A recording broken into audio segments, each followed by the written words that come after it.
Welcome to the Coast to Coast show from Fort Lauderdale, Florida. I'm Scotty McKeever. We've got a race going on right now from Gulfstream Park. Let me mute that first. 15% takeout. And it starts from Santa Anita, goes to Gulfstream Park, back and forth. And we're covering 5 races. The pools have been tremendous. We will probably cover the Golden Hour pick 4 as well. I don't know. Maybe the Golden Hour is going on today. I'm not sure. But either way, we're covering the Santa Anita Derby. We're covering, that's in race number 6. We'll talk about the Santa Anita Oaks for fillies. That's in race number 11. There's the Coast to Coast right there. Starts in race number 3 in just under an hour from Santa Anita Park. We've got the Bluegrass from Keeneland. Is it a 2-horse race between Tappet, Trice, and Verifying? I don't know. Maybe not. I think I'm going to go somewhere else. Also, the Wood Memorial from Aqueduct, an absolute grab bag, but I think I've got the horse. And I want to give a big shout out to all of you that have been helping us with the Coast to Coast. The wagers have been incredible. And I can tell you that Tyler and Andrew from Santa Anita and all of the Stronach group gives you guys a big shout out. Wanted me to say hello and thank you to the EquinEdge community for all the support that we give the Stronach group and this bet Coast to Coast. I have a special guest. 2022 NHC Champion David Harrison is my co-host today. And we become friends and gotten to know each other some. And I can tell you what he did in the NHC was just absolutely amazing, and even better person than that. And so we'll talk to David as well. And he'll be going over the races with us together as we cover races globally, or not globally, but all over the country. Also, man, I haven't made a play today in this huge tournament. It's I want to say $500,000 Players Championship tournament. I was in 11th place. It's a 2-day tournament, and man, I haven't made a bet, David, but I'm already like in, I don't know, 50th place. We'll find out. But I did do, and I know you're in it as well. I'm playing in the NHC qualifier, and I'm 5th of 160. And I had the 1 and the 9 on 2 different tickets. They came in 1st and 2nd. We got a $25 win on the 9 horse. I know you had Hoist the Gold, the 1 horse as well. Yes, I had Hoist the Gold, and right before the show, I was sweating out that photo coming down the stretch. I'm like, but I'm having a pretty good day. So you have me on a good day. I had a nice winner at the Big A and the Gazelle. I had Ray Handel's horse. I thought it was kind of an open race, and speed has been very good today on the main track at Aqueduct, and that's pretty common of Wood Memorial Day for some reason. Bless you. Back in 2017, when I won that handicapping tournament, it was speed, and I picked up on it early, and you had to be 1st or 2nd coming down the stretch, or else you had no shot. And today, it looks like horses are having problems getting by other horses coming down the stretch. So at this speed buyers, and also had the 23-1 shot in that first leg of that turf race. So too bad I wasn't in. Too bad the NHC qualifier wasn't with those 2 races, because I would have been on top. I also have 2 entries today in the qualifier, and I think as of after the first, because you beat me by a nose, I'm in 44th. So we'll see how it goes. Maybe we'll have some good-natured rivalry here going on. Well, no doubt about it. Not only that too. I've got to do well here. What am I in right now? Let's see. 41st of 243. I was 11th. I haven't made a play. I know that Aqueduct race number 6. So I'm going to be going through a lot of screens, everybody. Let me apologize ahead of time. And I'm in this tournament. I'm in that. Oh, the Santa Anita. I mean, I might want to. I paid for the entry, David. So I'm going to need your help on this. Okay. So I'm in the Santa Anita tournament as well. It's already a couple of races have gone by. I have 2 entries. So I might want to get those plays up. So let's get that. Yes, I accept your terms. Just Scotty, just go all in on yes this time. That's it, and then you're golden after that. Then you're yes this time is which one? Well, it's the first leg of the Coast to Coast. Oh, the first leg. Okay. Yeah. Well, we'll get into that a little later. Yeah. There's a mandatory payoff in the pick 6 at Santa Anita as well today. I mean, holy Moses, there is so much going on. I've got to make plays in here. I'm literally in 3 different tournaments with 2 entries in each one of those tournaments. Is going to be a little bit chaotic. So I, again, apologize ahead of time, everybody. Plus, we're trying to cover all these stakes races.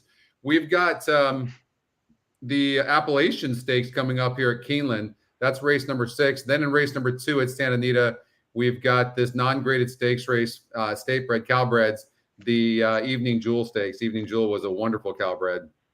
I thought this 4-horse Tom's Regret deserved a look. And what were your thoughts in this race number 2?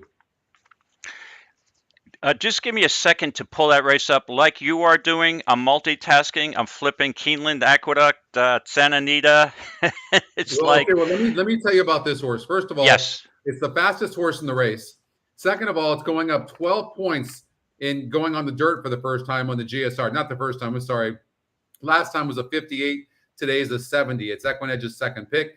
I think goes gate to wire and holding off the 5 horses 2-5 at 9-2 right now on Tom's Regret. I don't think I'm going to have any regrets. We'll see what happens. What do you think? Let me pull this up. I only started with the third. Just bear with me a second. Let me just get, like I said, I am multitasking. I'm flipping forms.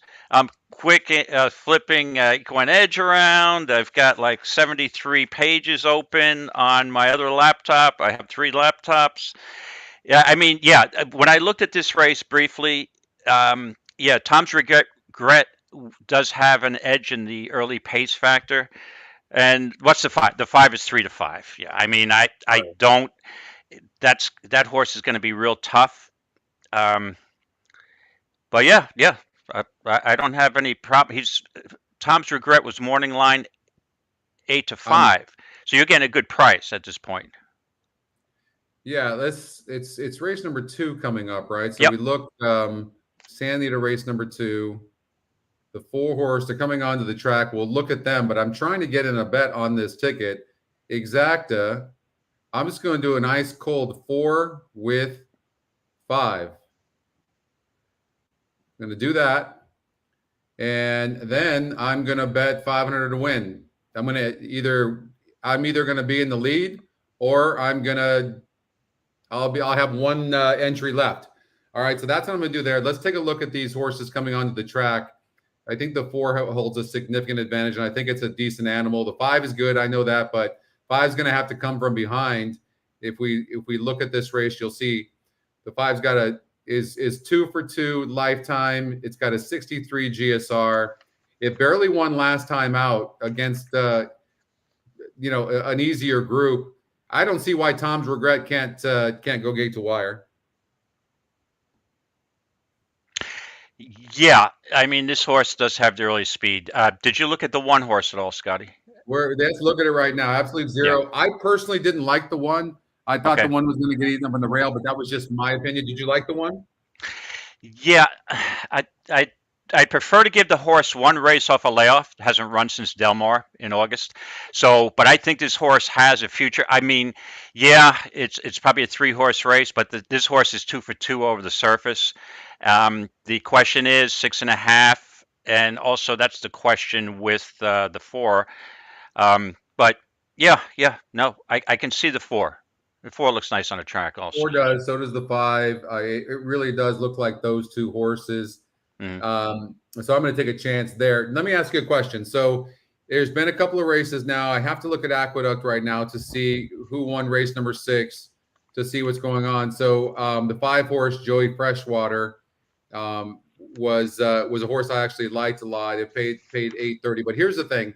Let's take a look at this tournament right now. So we're going to look at the leaderboard, and I'm sure that I've dropped a little bit, but I'm 41st right now. I've not made any plays. So the leader has 172. I'm at 99.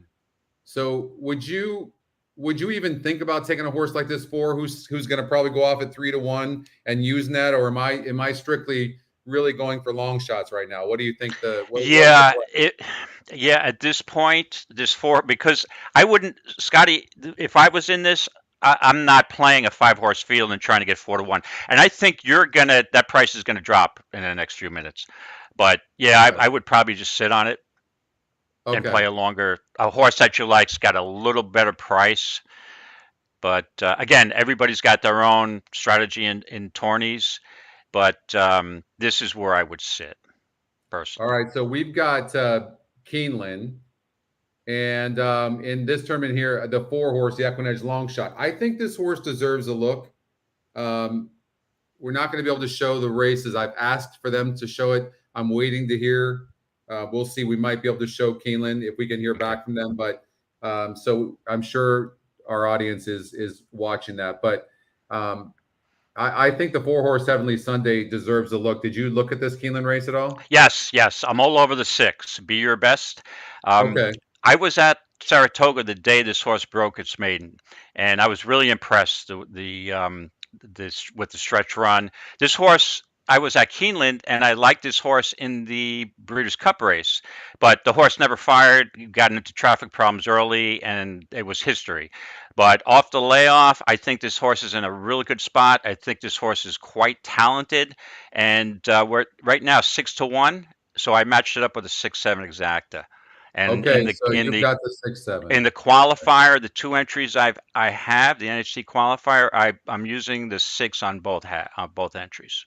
So Okay. this is So I did play on one ticket. I did play the 4-horse here, and that's the EquinEdge long shot. The EquinEdge long shot, that was the 9-horse that won that race number 5. So let's see what happens. Yes. They're going in. They're in the gate now. They just took off.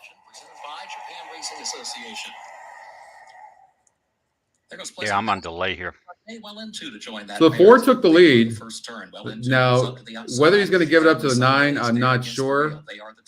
It looks like he's willing to, but he's not. Yeah, the 6 is laying 4.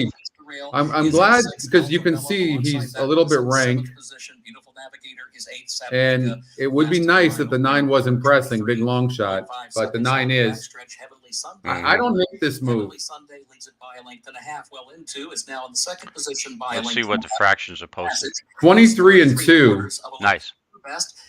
So that's not bad.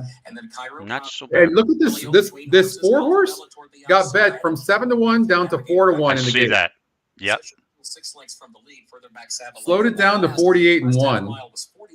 I like how my 6-horse is sitting a nice trip there. So is the 7. 4th on the outside. 7. Yep. Yeah. 7 sitting very nice as well. And then Be Your Best. And these 4 start to line up around the far turn. Cairo Consort is in 5th, looking toward the inside. 2 legs from that front foursome at the top of the stretch. And then Beautiful Navigator, still 5 legs from the lead. Well into, right alongside of Heavenly Sunday now. Heavenly Sunday, well into, right there. 4's going. 2 going at it. Pleasant Passage is in 3rd position. The 9 is the one that I'm worried about right now. No one else the is really 6 coming. is way wide. Here comes the 2 on the outside. Yep, done. Papilio is running fast with Cairo Consort. Oh, Sunday is still there. 2, 3, 4. And it is Papilio. Papilio. Castellano to win the You know, Appalachian. I actually considered that horse. Like, I'm not really surprised at all that horse won that race. It's faced some nice horses, and I'm not surprised. Second off of a long layoff from coming out of the country. Not a bad race at all. That's Mark Cassie. Yep. Yeah. Yeah, it was a wide open race. Yeah. Yep. And I think my 6-horse, Be Your Best, and probably needed the race off that layoff. All right, let's get out to Santa Anita race number 2. And so there's 5-2 right now on Tom's Regret. And so, you know, I played this one entry here. I've got a 4-5 cold. I'm banking on the 4-horse going gate to wire. Both the 4 and the 5 look really good. And as Frank talks, you thought maybe the 1-horse was decent, but it might need this race. Off a layoff, but I still think this horse is going to run okay based on its affinity for the surface. May run okay here. It's just obviously a 5-horse field, so to me it's a 3-horse race. But I wouldn't be surprised if the one snuck into the exacta. Okay. Let's see here. So they're going to go into the gate. What race is also coming up in the tournament? So we've got Santa Anita, we've got Gulfstream Park. So we'll have to go to Gulfstream Park and then Aqueducts. Things are going to move fast, folks. It's going to be, there's a lot going to be going on this show. Hopefully we can keep it slowed down and fun to watch, but we're going to be going all over the place. So bear with us. There's a lot to cover. So, man, it's too bad that 4-horse Heavenly Sunday. I mean, yeah, you didn't get a piece. Yeah. No, I didn't get a piece of that. I would have liked to at least get a second. Scotty, did you have the 4 on both entries? I had the 4 on both entries. Yeah. But I considered using the 2, and it's not. The 4 ran a great race, so no regrets. Oh yeah, absolutely. I mean, what can you do? I mean, it was just it was pressed by the 9, who wasn't terrible, ended up getting 4th. And the difficulty that I find sometimes, Keeneland, I love playing Keeneland races, but it was opening day yesterday, right? So it takes a couple of days. Now, granted it's a very short meet, but it takes a couple of days to see, figure out if there's any particular track bias. Maybe speed's not the greatest on the turf, so it takes the entire weekend. Maybe by Sunday we'll have a clear picture of maybe there is some bias on both the turf and main track. So we'll see. Right. I remember, what you were saying that I remember when you won the NHC, weren't you saying that Aqueduct had a big bias that day? Yeah, it's typically that Friday there was speed on the main track. And again, it's only main track during the winter. But yeah, there was a sort of a speed bias, inside speed. So it helped me with my first winner on Friday that paid $28. So right, yeah. Well, I definitely want to get into, when we have any kind of break, I definitely want to get into with you about the NHC experience. But let's watch this race. Okay. And let's see what happens here.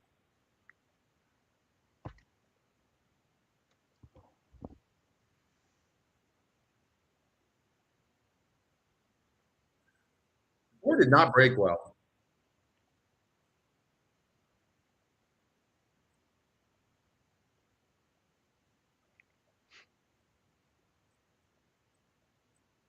I would tell you, just going in hand like though. First of all, they're going really fast. Second of all, the 5 broke good and the 4 didn't, and the 5 is doing that all naturally. So in my mind, the 4 is going to have to be ultra good to beat the 5. Correct. Yeah. Yeah. Mm-hmm.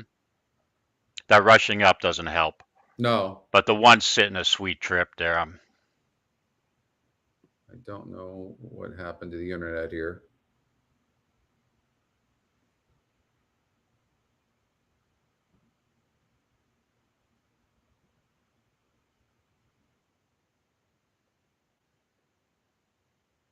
Yeah, there goes the 5. And the 1's going to need the race off the layoff. And you get the 2 in for second. Okay, let's see if we can get this back. Yeah. Wow. 5-4.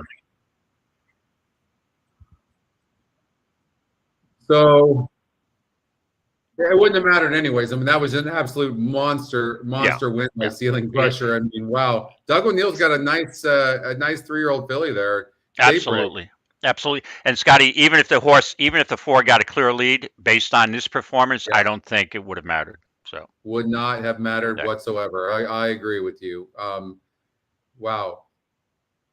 Let's see here. Coming onto the track over at Gulfstream Park. But yeah, that 5 absolutely in hand under Juan Hernandez for Doug O'Neill. Yes, they say. Huh? The horse aired. That's it, say in the form. Aired. Absolutely. Pretty impressive. Yeah, it's ultra impressive. Okay, so Aqueduct race number 8. On my entries, I have the 5-horse Little Vic on both of them. Who did you choose? I'm all over the 1s, wire to wire. Speed's been really good. Hold on a second. On New Guinea? No. I'm sorry. I'm going a race ahead. Let me see who I have here. Oh, I have the 7, Sweetest Princess, George Weaver's horse. Yeah. Yeah. Okay, let's see here. So you have the 7. That's in race number 8. That's race number 8, isn't it? Right. We're coming up to race 7. We're coming up to race 7. Yeah. So I have in race 7, I have 7, Sweetest Princess, but that's not in the qualifier. No, it's not in the qualifier. Right. That's what I was just noticing. Now, have to make a decision on whether I play it in here or not. We got a couple minutes, right? Let me get out. Because I am alive in the pick 5 at Aqueduct on the first leg. I'm down 2 legs. The first leg I had the 23-1 shot, and then Joey Freshwater I had used with the 2, and I think I have the 2-7 here. Yeah, that was super fast, Nick. Super fast. Gulfstream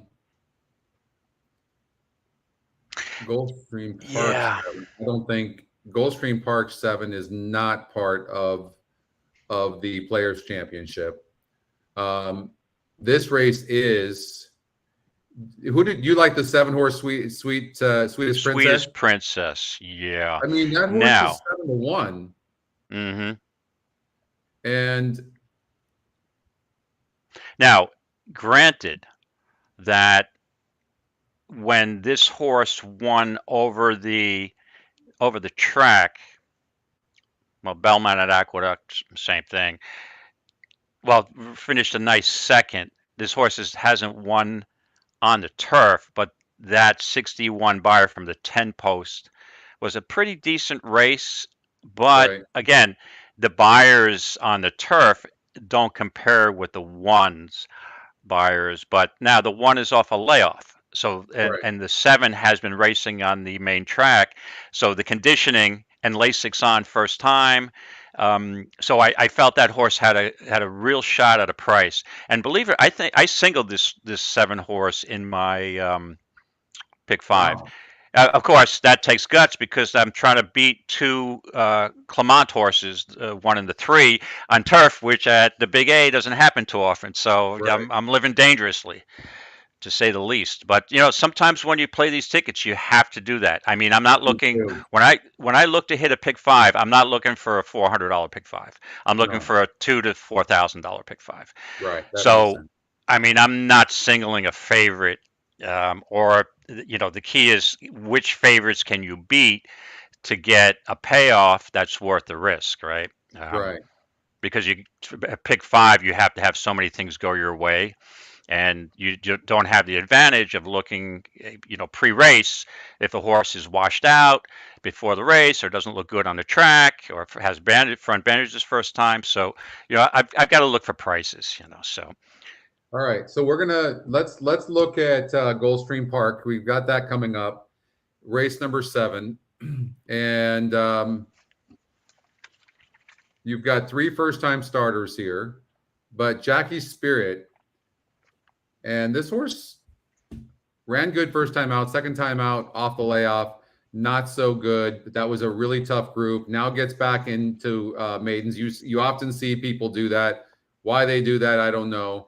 I mean, let the horse get through its conditions. The way I look at it, but either way, it's hard to know. How would you view a horse like this? I mean, it's a hard read. With Jackie Spirit? Yeah. Yeah, this race to me is inscrutable. I mean, this is a race that I would probably pass. But I mean, if I'm gonna play it, you got a couple of first. I'd probably go with Mott's horse at 9-5. Yeah, you know who's interesting to me is the A Kiss for Kozon, the first time starter. I would have loved to see it be EquinEdge's pick, but Yates pops with these things, and so with Vasquez as well. And jockey trainer combination is okay at 15%, but it's 22%. Here's the other thing: as a first time starter, It's got a really good pace number. So I am not going to be surprised if this horse comes firing out of the gate at all. I am not going to be surprised. Also, EquinEdge long shot first time starters, David, they do tremendous. This horse has a nice GSR as well. I'm always looking for at least one gate drill. It has that on there. So I'm certainly not going to be surprised by this horse running good as well. I would say 2, 3, 4 is maybe doing exact box 2, 3, 4. It's hard for me to go against the EquinEdge long shot first time starters because they win about 20% of the time, maybe even a little bit more. Right. I apologize. The one was scratched. I didn't see the late scratch yet. So yeah, it's all 2, 3, 4 then. 2, 3, 4. And we hope that. I mean, I'm always rooting for the EquinEdge long shot, but this 3 horse, I have a feeling is going to fire out of the gate. Let's see what happens here, and then we're going to go to Aqueduct so we can follow your 7 horse in the next race, who currently is at 9-1. 9-1, I'll take all day long. All day long, especially as a single in a pick 5. That'll make it juicy. Yeah, I might put that. I might use that horse in the Players Championship. All right, let's see what happens here. So 3 broke bad.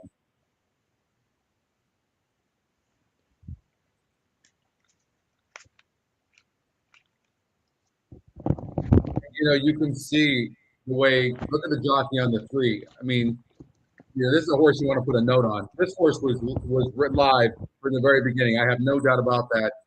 But it broke slow, and you can see Vasquez right now choking on this horse.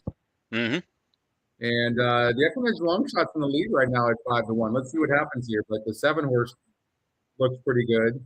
Look at the 2 horse. The 2 horse Jackie's Warrior or Spirit might be in trouble here. I think she is. Yeah. She might finish dead last. Either way, I'm putting a note on this 3 horse.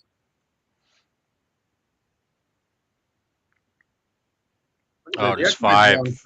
Yeah. EquinEdge long shots are so money. They're so money. Here it comes. Here comes this 5. 30-1 long shot. Come on, you don't tell me a 31 long shot's going to beat the EquinEdge long shot. Oh, there you go. 4, 5. Oh man, Sapphire Star, amazing. Look at that. How that algorithm is just insane. You called it first time started. Now, I'm probably not apt to play Kozan first time starter in a race but yeah, good call. Excellent call. Yeah, Sapphire 18%. Not only that, it's 5-1 EquinEdge morning line. It's 18% in the race where the top win percentage is only 24%. That's what you're looking for when you're looking for an EquinEdge long shot. But let's get out to Aqueduct. You know what, David? I think I'm gonna play your 7 horse in the Players Championship. I do have Little Vic. No, that's in the next race, so I've got no issues there. So Aqueduct race number 7. That's number 37, and Sweetest Princess. I'm going to play that. When I looked at this, I thought the 9 horse was interesting, so I'll just cover the 9 for the 2nd spot in case there is a scratch. But and then I do need to put in a play here. It's been 1, 2, 3, 4, 5, 6 races. I'm going to go with you. Okay. I'm going to go with you here. So now, Scotty, in that, how many wagers races do you have to play? 15. Okay, so you got you got a lot left. So 15. We're gonna pull up Aqueduct. We've got Sandy to race number 3 is the next. We have a little bit of time, so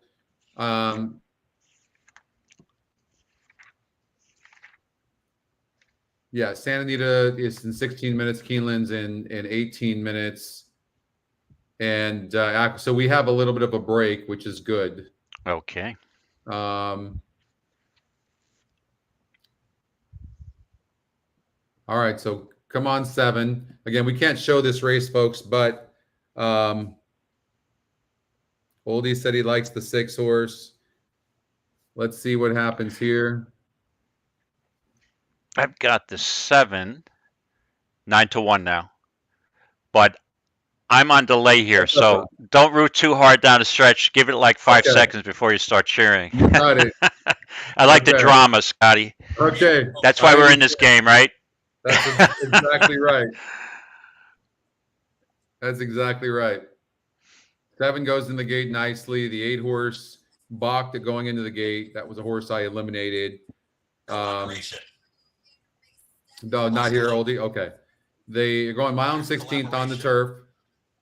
And the top win percentage is only 23%. That's the 1 horse in this race. And they're loaded into the gate. And they're off. 7 broke good. Well, so does Eau Claire, who's Hey, hustling. Carl. Well, they're still in the gate on my end, so it You're might still be in the gate. top Wow, of the you got a stretch. real good delay. Yeah. Yep, just got off. 7 broke well. 7 broke good. Eau Claire's got the lead, is up by a full length. It's Sweetest Princess, and up on the outside is Collaboration. Waterville was taken back off the paces, tracking in fourth, going to save ground to the inside. Gets off at 9-1. And Jose Ortiz, they're on the move, 3 wide in that second grouping to be in 5th. Patiently ridden at the rail is New Guinea is in some traffic there with Smoking Hot Kitty as they really back off the tempo out in the center of the course. That's Amanda's Folly, and the trailer in the orange cap, that's Chassis. They work up the backstretch. They went 24.74 for that opening quarter mile, and it's Eau Claire who's in front. Eau Claire is doing it easily. Rather so slow far. fractions. Very slow. This horse might go. This horse might wire on. In between horses right now, but does seem to have a lot of horse. Sweetest Princess. It's going to be a sprint to the finish for sure. Up on the outside is the run from Lady Jasmine, and Lady Jasmine is now launching 3 wide. New Guinea with nowhere to go right now. Smoking Hot Kitty, Amanda's Folly, and still the trailer is Chassis. 49.42 for that half-mile time. 49. It's still there. Here comes Collaboration, and Collaboration is now put a neck in front. It's Kendrick Harmush, and Collaboration is about to get the cue to kick for home. Collaboration out in the center of the course. Eau Claire battles on towards the inside. Sweetest Princess is trying to straighten up. Waterville is now looking for room, and also New Guinea got off the rail, and New Guinea is now launching up on the outside. Grandstand side, New Guinea is just rolling down the center of the course. Collaboration is there, but New Guinea just got that clear running room, and New Guinea is going to win this one, drawing away. Collaboration second, then Sweetest Princess, Waterville, and an oncoming Lady Jasmine in 1 minute 42.4. Well, ran a good race. Ran third, but you see, as the 7 was coming down the stretch, the inside horse was pressing her out there. That never helps. No, it wasn't a good trip. No, it wasn't a good trip at all. No. For as slow as they went, though, the 1 horse was best in the race. Ran a good race By far. and the best horse seemed to win that race. The race at Keeneland is race number 7 coming up, and let's take a look at that real quickly. Again, we're going to be all over the place, everybody, so bear with us. We're covering a lot of tracks today. Thanks, Jotham. I appreciate that. Good night, all of us. 1 to 5, 4 for 4, going this surface and distance. I mean, absolute beast. Hasn't been seen since November, though, in the Breeders' Cup Fillies and Mare and Sprint. That being said, how many times have you seen horses, I mean, coming back after winning that race and losing? But this horse is an absolute beast. 6 wins, one second place finish. I'm sure Chad Brown's just been patient with this horse. I will say this, your Guri, the EquinEdge long shot, I thought deserved a look. And this one's in really good form right now and could run a good race. But what are your thoughts here in the 7th race from Keeneland? Yeah, that's when I bet against horses, stakes quality horses. I mean, that Breeders' Cup race that Goodnight Oliver ran was fantastic. But, usually you give a horse a race before. Again, I would never use the 2 to 5 off a layoff like that. I played Society here, just a straight wager on Society. Again, now this horse is off a layoff. Speedball 7's a prep race, but Society is the type of horse that this horse gets out in a lead and can just coast in a race like this. I just think that that's the play here. And I mean, the horses won over the course at the distance. Granted, in the Breeders' Cup distaff, packed it in, but that was, if you saw the Breeders' Cup distaff and you look at the quality of horses in there, just those are fantastic horses. So I mean, I'm using Society here, 5 to 7 lifetime. I think this horse runs pretty well fresh, as noted by the layoff last year from Keeneland to Churchill. Uh, Yeah. Run right off at almost 4-1. So yeah, I'll take 6-1 all day long over 1-4. So that's where I'm at on this race. Well, first of all, I will say this. I mean, I don't think I've ever seen a 92 SOR, and that Breeders' Cup Distaff had a 92 SOR. Yeah. I mean, holy heck. I mean, this horse is bred so well. It's not even funny. I mean, look at this dirt tab. It's an 89. Incredible. Yeah. I mean, as a horse that's, facing older now, 4 and up, I'm always hesitant because you just don't know. But Yuguri is faced much easier horses than what Society has faced, for sure. Correct. Yeah. But Scotty, the point of Yuguri is that this horse has had 2 races off that long layoff from the Kentucky Oaks. So this horse's conditioning is better. It's got to be better than a 2 or 3. So that's the justification for that horse. And so many times you'll see that while the horse is a little cheaper, but it's in better condition because it had the races, recent races where the other prohibitive favorites who are facing grade 1 horses haven't. So this is the time to bet against the favorite. Yeah, I mean, it's going to be awfully tough. I mean, I've only seen probably 10 times a 2-5 EquinEdge morning line. I mean, this is going to be fun to watch. I mean, she's she's fantastic. I mean, no doubt about it. I'm looking forward to watching her run. Let's get out to Santa Anita. I want to make sure that I get the Keeneland. So this is the Madison, by the way. And this Madison Stakes, wow, an 88 SOR today. I mean, this is just such a big field. Yuguri doesn't look like this. I don't know that this horse can rate much. And so Society is so fast. You're going to see these 2 horses going. It's going to set it up for, what's interesting here is Goodnight Olive is most likely going to win this race. The more I'm looking at this race, can you see a scenario in which maybe look at Cocktail Moments? I'm shocked to see a horse like the 1 horse at 19% to win in this race with Society and with Goodnight Olive. I'm really shocked. All right, so yeah, I mean, the horse is working well, but yeah, right. That's a big price. Dave. Yeah, it's a big price on the 1 horse. Yeah. I mean, 19% though. I'm really surprised to see the system had this. I mean, it's really showing this race to be wide open. I'm really surprised because you know what I noticed with the system? If for whatever reason it doesn't really like layoff horses that much.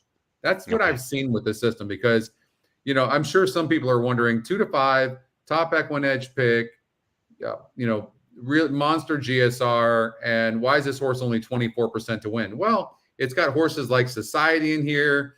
Yuguri's not terrible. For me, I don't like Cocktail Moments, but it might be worth a long shot. It's getting bet. Look at the EquinEdge morning line.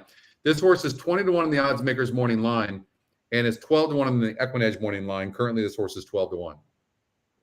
So, is this race more than just Goodnight Olive? I doubt it. You? I think this is a 2-horse race, Goodnight Olive and Society. I've given it a slight edge to Society. Okay. Agreed. Only because the speed. I mean, you're going to have to probably she's going to have to catch Society. But the one thing with Goodnight Olive, I don't listen to, just a quick story if you have 2 minutes. Yeah. On the way down to the Breeders' Cup this past November, I stopped at the Northern Kentucky airport. And when I was waiting in a long line from a rental car, I heard a couple of gentlemen behind me talking about horses. And I recognized the guy. He looked familiar, but I couldn't place him. So somebody had asked me, "Oh, you're going to Breeders' Cup?" I said, "Yeah." "Who do you like in this race?" I said, "Yeah, I like Mott's horse in the filly race." And then the guy behind him said, "Hold on a second, my horse can't lose." I'm like, "Who's your horse?" He says, "Goodnight Olive." I'm like, "Oh, excuse me." I said, "That's the other horse I like, but I didn't play." He said basically he's telling me why the horse can't lose. The horse working out great. They just have so much confidence. And did I have $1 on him or anything? No. And that You was know, I'm a during- man of my conviction. I loved Mott's horse in that race. And when was that? When was that race? That was Breeders' Cup. Breeders' Cup, That was Breeders' Filly Cup. Sprint. Okay, the Yep. Breeders' Cup Sprint. Yep. Wow.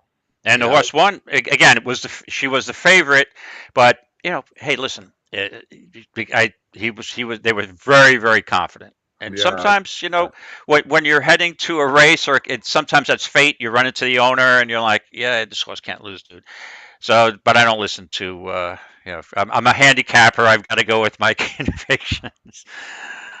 So I'm gonna download real quickly. I've got one more entry. I would love to obviously do well in it, but doing the show and all that and being, it's a lot. So I'm kind of being a little bit reckless, but I'm gonna, I do like a horse in this race at Santa Anita, in this race number 3. And I like Carmelita's Man. And I'll tell you why, because the 4, 5, 6, and 7 come out of that same last race going 9 furlongs. Now they do cut back in distance here, but that to me only helps the 7 because there's more speed. The top pace number in that race I'm talking about was a 45 or a 49. There was 0 pace in that race, and that horse got checked on the inside, had a horrible, horrible trip, and I think was best in the race. So now there's true pace in this race. The 3 and the 1. So they're gonna go flying. My concern is I think the 1 can run a good race here with Rispoli and Papa Padromo. Did you handicap this race? Yeah, I did. I spent over an hour on this race, only because I made a horse here that I absolutely need to get into the winner's circle for my pick 5. And I'm thinking of almost singling, but I don't have the guts to do it. And that's the 8 horse. Yes, this time. Now, this horse, I went back and I remember, I'm like, hold on a second. I remember this horse at Gulfstream. So I went back and I'm like, how's this horse won 6 races? But if you look at on the DRF, there's no winning profile. There's no winning race. So I went back.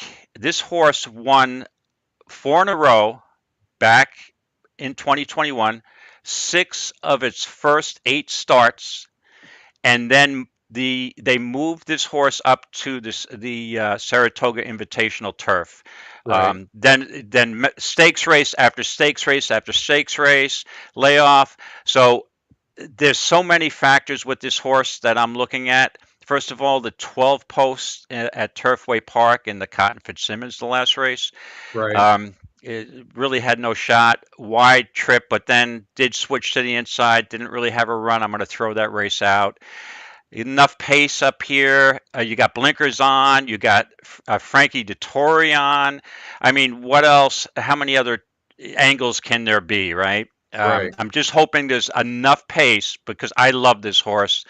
And I was thinking of, like I said, singling in my pick 5. But then I guess reason came to my brain, and I decided to use 2 others. So, but I need this horse. This horse I'll have a win bet on. All right, so we're going to do again, the 7 and 8. We're going to use this. Okay. By the way, thank you, Joel. We're going to do the 7 and 8 in here, and then is there somebody that we're not using that we should be using? I'm thinking 1, 2, 4, 6, 7, and maybe we shouldn't be using this many. What are your thoughts in here? Yeah, in the second leg, I don't think I'd go that deep, but that's I think the 1. I'm keying on the 1. I was using it was the 1-6 and possibly the 1-4-6, the 2 pleasure horses. I wasn't going that deep. Now Swan Lake does scare me because of the speed, but I still think that the 1 is going to get a really nice trip here. So yeah, I wouldn't go that. Let me see. Now the 5 and the 2, the 5's going to go. So I think the 5 could hurt the 2's chances. But the reason why I wasn't so quick to throw it out is because this horse can actually rate some. Oh, correct. Yeah. You know what I mean? So why don't we just cover these? Yeah. Okay. Yeah. How about the next leg? 6 and 7 enough, or should we add somebody else? Well, I was looking at the 2 to add. I mean, this horse, if you look back, 2 races in the San Gabriel, this horse actually beat Master of Foxhounds. Okay. Then in the San Marcos, again, it lacked room. I watched the replay. He went off at 4.5 to 1. I think he could. This horse has the ability with that post draw to reverse the tables. I think this is going to be a close finish. I think you're going to have 3-4 horses within a length or 2 of each other coming down. Yeah, stretch. I actually think this is a really wide open race. I'm not so sure about the 1, but I would throw in. Personally, I threw in the 2 on my ticket. Yeah. I used my 2-6-7. So I think, and I don't think we have a choice, but I thought the 5 horse was a single practical joke. I absolutely in love with that horse. Okay. So I think we have to take a chance on there because I don't think we'll be able to do anything other. Correct. So so let's take a chance there. Who do we have to add in the 10th race at Gulfstream Park? We right now 1-2-6 on this ticket. Who do we have to add?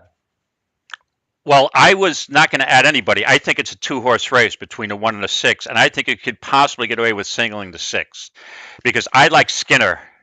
I like Skinner in the San Anita Derby.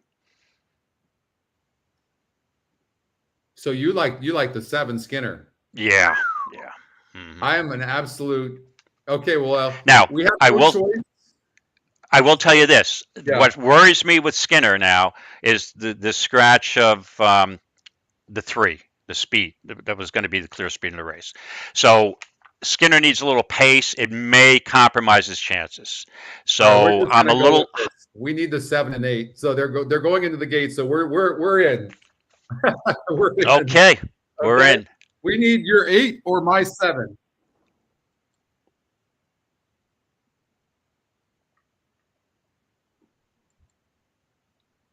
Thank you, Joel. Let me hit that button.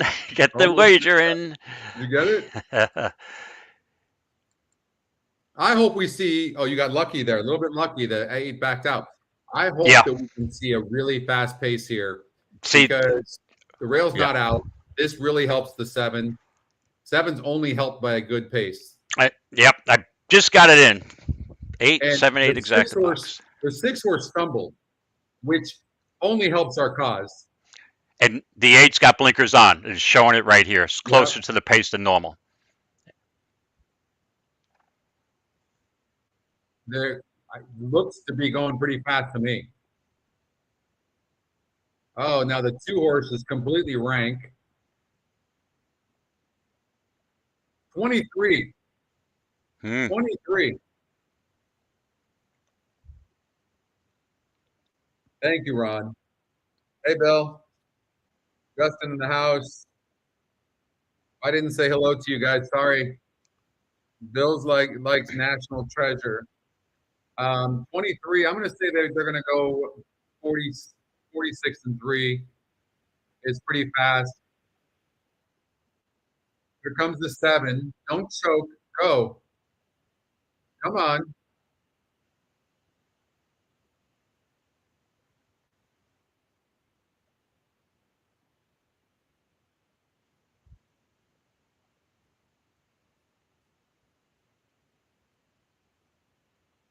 Come on, get David's 8. Come on. Come on, 8. Come on, 8. Get up. Squeeze her 3. Oh, get boy. Back. Oh. Good call, David. Ah, ran a. 7 did not run at all. And we've got Keeneland going off. Society's got the lead over Uguri right now. Yeah.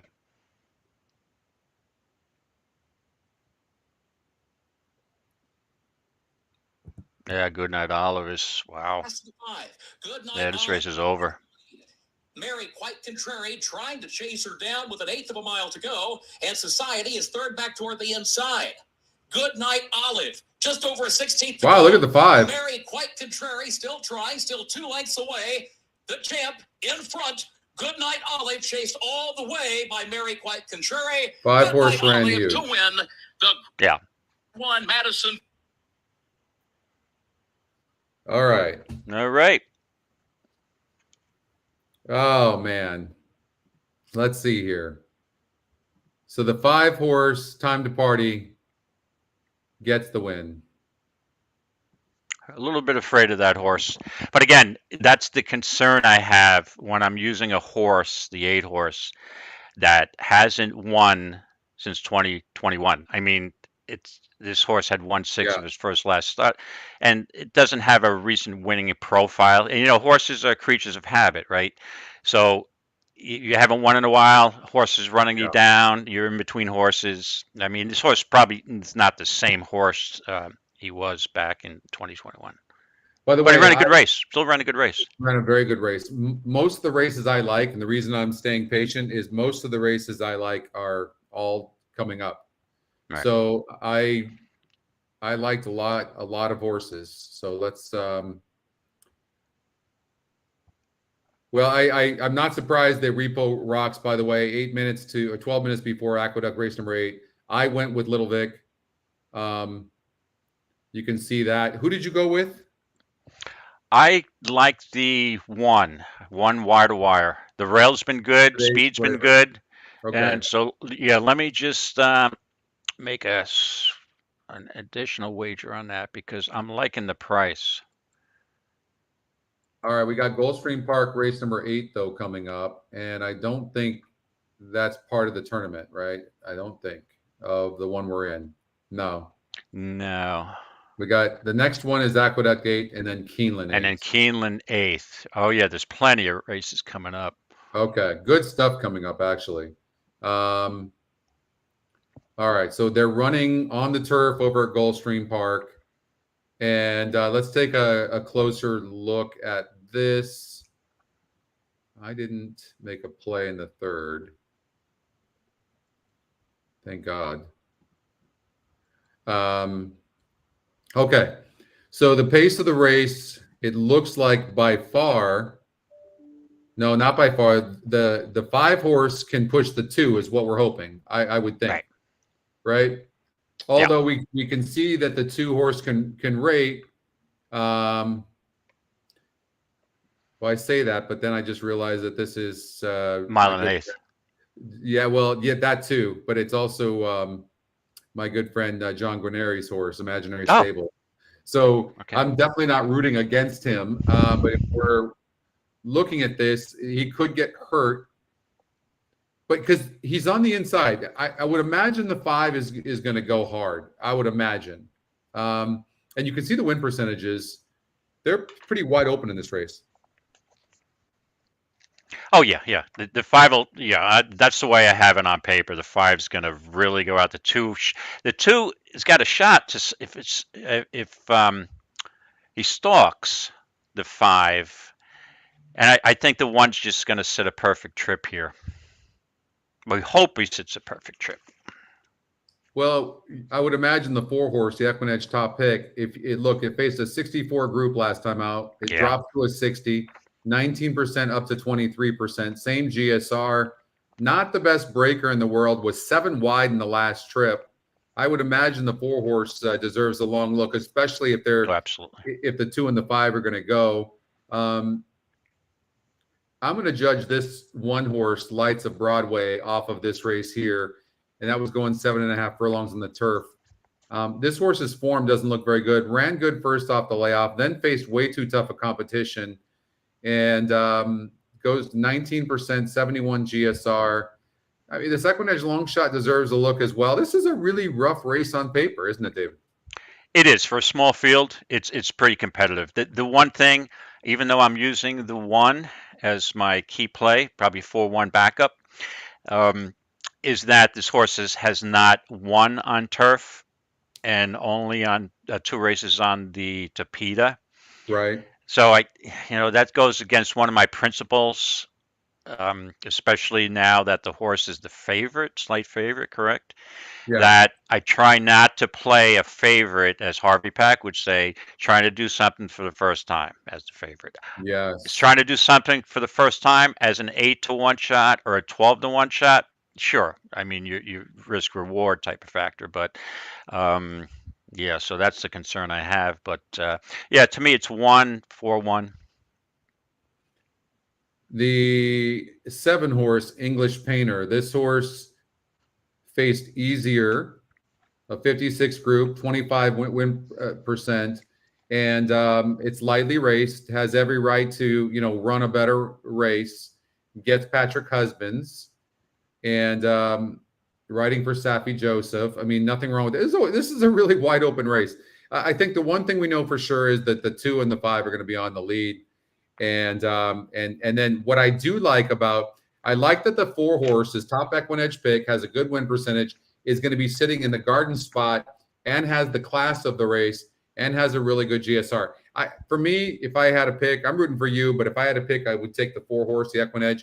I'm shocked to see this horse at 9-2. You're getting pretty good odds. I think the 6 is getting over bet. 6 is definitely getting over bet. All right, they're going into the gate here. What do we have coming up? We have Aqueduct race number 8. And then, so we got a little bit of time. We got Aqueduct race number 8. And then we have Aqueduct. We have Aqueduct race number 8 coming up, but we're going to stay here at Gulfstream Park race number 8 first. Let's watch this race, and then we'll dissect Aqueduct race number 8. I know you have an opinion there. All right. All right, so you're on the 1-horse, 3-1. There's my horse, the 4, 9-2. EquinEdge's top pick. You got it, Doug. My pleasure. Yeah, you can see. Yeah, it's wide open. You've got 5 horses within between 2-1 and 4-1, and yeah. I mean, you can throw them into a. Yeah, that's. Even if we have a chance, we'll look at that big 6. I might, or have to look at it. Okay. We'll maybe get a chance to take a look at the pick 6. All right, so 2 breaks good, 5 breaks good. The jockey on the 5 is grabbing him. Stop. Like that's, and then the 3 decides to go with the 2. This is a big advantage for the 2 that the 5 did that. You know that. Huge advantage for the 2. Yep.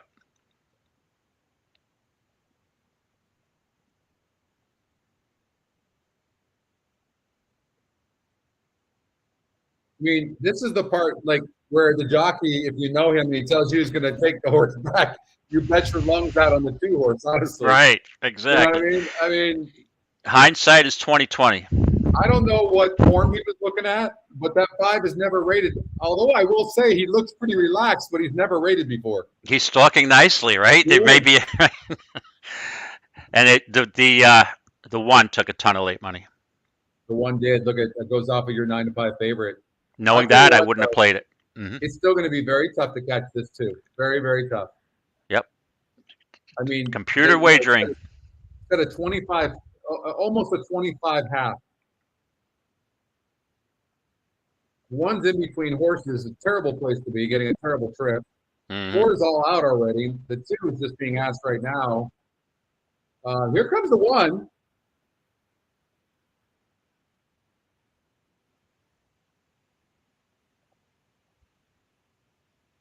Nope, not going to catch it. 7's going to catch this too. The 7's going to catch him.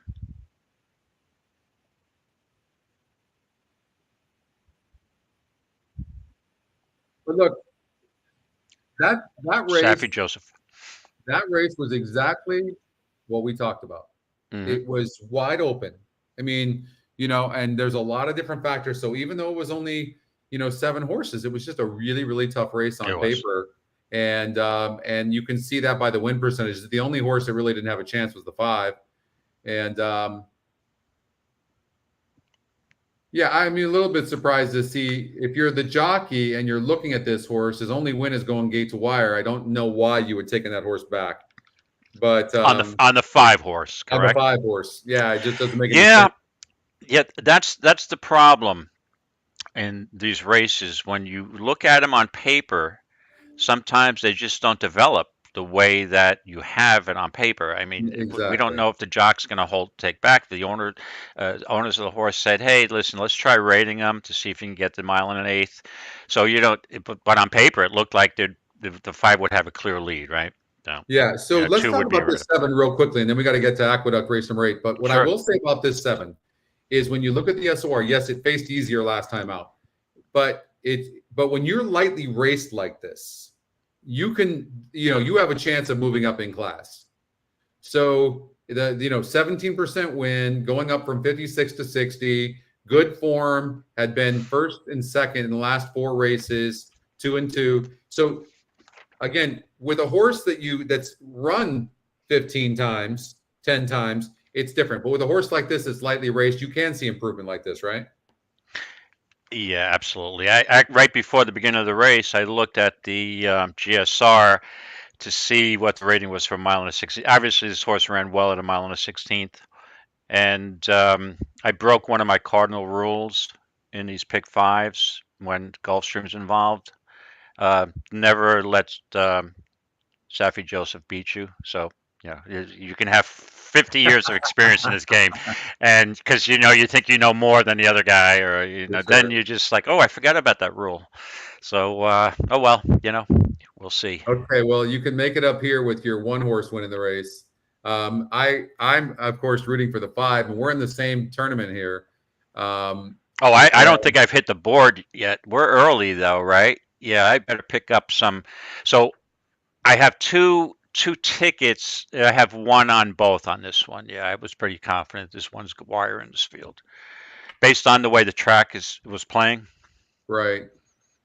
So I'm in 6th on 1, and I'm in 57th on another. It's early though. It's only been a couple of races. Oh, so, yeah. I really like my plays, honestly. I really a lot, in fact. So I'm hoping let me tell you what my feeling was here. So okay. I recognize that, first of all, Repo Rocks on 128 hammered. Was it? Yeah, hammered Little Vic. Now at this surface and distance. So, but I was shocked to see that Little Vic ended up being the top pick and top win percentage here. So the reason I went here is I'm just like, you know what, the system knows something. Because I couldn't otherwise. Obviously, if you're just a paper player, you're playing the 4 all day long. Absolutely. So why is the 4 only 15%? Like, if you forget paper right now, and this horse has won 4 straight, if you're looking at a 15% horse and it's 4 to 5, it makes no sense. Now, this 4 looks fantastic on the track. I mean, fantastic. Right. But again, I had to take a chance, because if I don't put in my entry a 28% horse, top EquinEdge pick, and get 5 to 1, I'm gonna kill myself. So I had to do it. And not only that, too, even if the 4 wins, it's really no big shake, right? Yeah, what am I losing? Right. 4 is 4 to 5. And the thing is, too, I mean, I'm being realistic. I like today's flavor going wire to wire. But if Repo Rocks reproduces that 7 furlong toboggan, this race is over. But the way I look at it, this horse used to be a former claimer, I believe. I mean, I remember this horse running at Saratoga, I think, for $50K. But so what happens is that these older horses, once they get good, they don't tend to maintain their form, for a long period of time. And this horse is just in great form. I don't know where this form came from in the last 4 races, but just as easily he can revert back, to have go south. So sometimes, I'll take 3 to 1 to take that chance on a speed favoring track. The only reason why I didn't take the 1 horse, because it's a massive pace advantage for the 1, is that when I sort the SOR, it's got the lowest SOR. So, at 7. Yes, it's got a class-wise. So, so I decided to go against. And not only that, too, it's got 1 win, Repo Rocks, and 12 tries going 7 furlongs in the dirt. 1 win. I noticed that also, where even though Today's Flavor has not won at a 7 furlong distance, only one start, and 4 for 5 over the track. Yeah. And if the speed bias tends to hold up and inside, and I like, there's no fronts too, which is a good thing. So, all right, I should probably just double my wager because I'm feeling it even more. So just give me a second. I'm talking myself into these things. I know. Believe I'm thinking to myself, I should bet this 5 right now. Maybe I don't know. Set to load. It's post time. Let's beat this. Let's beat this 4 with the 1 or the 5. Presented by Naira Mets. I'm on board with that. That's right? the best thing you've said today, Scotty. I'm on board with more of the 1. I'm a team player. Okay, we got the pick and pray that you and I are both in on horse players. If you want to see the NH Tour, you can go to ntra.com. And if you go on there, David, you showed me so much that I'm in 13th on the NTRA. Yes, I think you accumulated like 5. Tremendous. Yeah, you had accumulated like 5,000 points last weekend. I thought my weekend was pretty decent, getting an entry into the Grade 1 gamble, but you blew me away. I had a really good weekend, and so far we're looking pretty good. You have no other choice. You got to chase that tour now. I'm going to chase it now. Why not? So you can go to NTR. You can see all the NHC events that accumulate points. To be an NTRA member, it's $50 a year. It's nothing. And then you can see a lot of these events or these mythical events are on my horse tourneys and also on horse players. Okay. Here we go. They're almost loaded over at Aqueduct. Hey, I'm ahead of you at Aqueduct. I won't say anything, but I'm looking good. Okay. And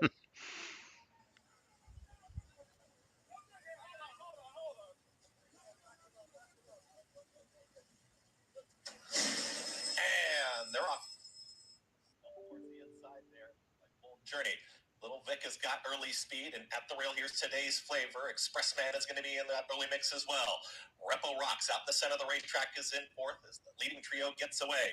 Doppelganger moves to the outside of Bold Journey, who is now the trailer. They work up the backstretch here in the Carter. It's Today's Flavor who's got the lead as a neck in front. Expressman is on the tempo, is in between horses. Little Vic is now 3 wide. Repo Rocks is watching the pace battle up front, went 22.40 for that opening quarter mile. Doppelganger is on the move as well. Bold Journey is at the back as they move into the far turn. Expressman starts to back up. It's Today's Flavor. Little Vic and Carlos Olivero. They're now ranging up on the outside, and here they come. It's Little Vic who's ready to challenge. Today's Flavor is battling on towards the inside. Expressman is trying to come back, and here comes the run from Repo. 4 lengths to make up as they reach the top of the stretch. Little Vic is trying to shake loose. Today's Flavor is in for the fight. Repo Rocks, Expressman, Doppelganger, and also Bold Journey. You're not going to believe this one. Anyone's race in the Carter. Today's Flavor is very game to the inside. Repo Rocks in between horses. Here the 7's going to win this race. Today's Flavor. Wow. Doppelganger's trying to pull it off. Doppelganger on the grandstand side. Doppelganger, the longest shot on the field, wins the Carter. Wow. Longest shot on the board. And now here's the difficulty in these things, right? I was picking up on a speed, but speed was great, right? And coming down the stretch, the one looked like it could. All the other dirt races, the one would hang on. Those are fast traction. I mean, they went 44 and change, and that was brutal. Absolutely brutal. I thought at the top of the stretch we had it. Like I thought it was going to be you or me. Yeah. I'm not even sure that Repo Rocks got the bob for second in that race. That's close. And this was a race in our qualifier. That's gonna hurt. That's gonna hurt a lot. That horse was 17-1. And here's a guy, Randy Shearer. He had that horse. David had that horse. Yeah, there's some people that had that horse. I don't know if I don't know how you find. Honestly, I just don't get it. Like, I couldn't have had it. I did look. I looked about a horse. Yep. That literally won an optional claimer, non-win is a 2 restricted, that just wins a Grade 1. I just Never raced over the track. Yeah, this is a tough. And again, you're looking at 30-1 morning line. The bottom line is that the only way you could ever try to make this horse here is with a total pace meltdown. And basically that's what you had. But you would think that with a pace meltdown, that Repo Rocks would be sitting the perfect trip, right? Or even Bold Journey. Yeah, so yeah, this is a tough horse to come up with. so Rory's making a point of back class. Oldie's says 11%. I mean, the top win percentage was only 28%.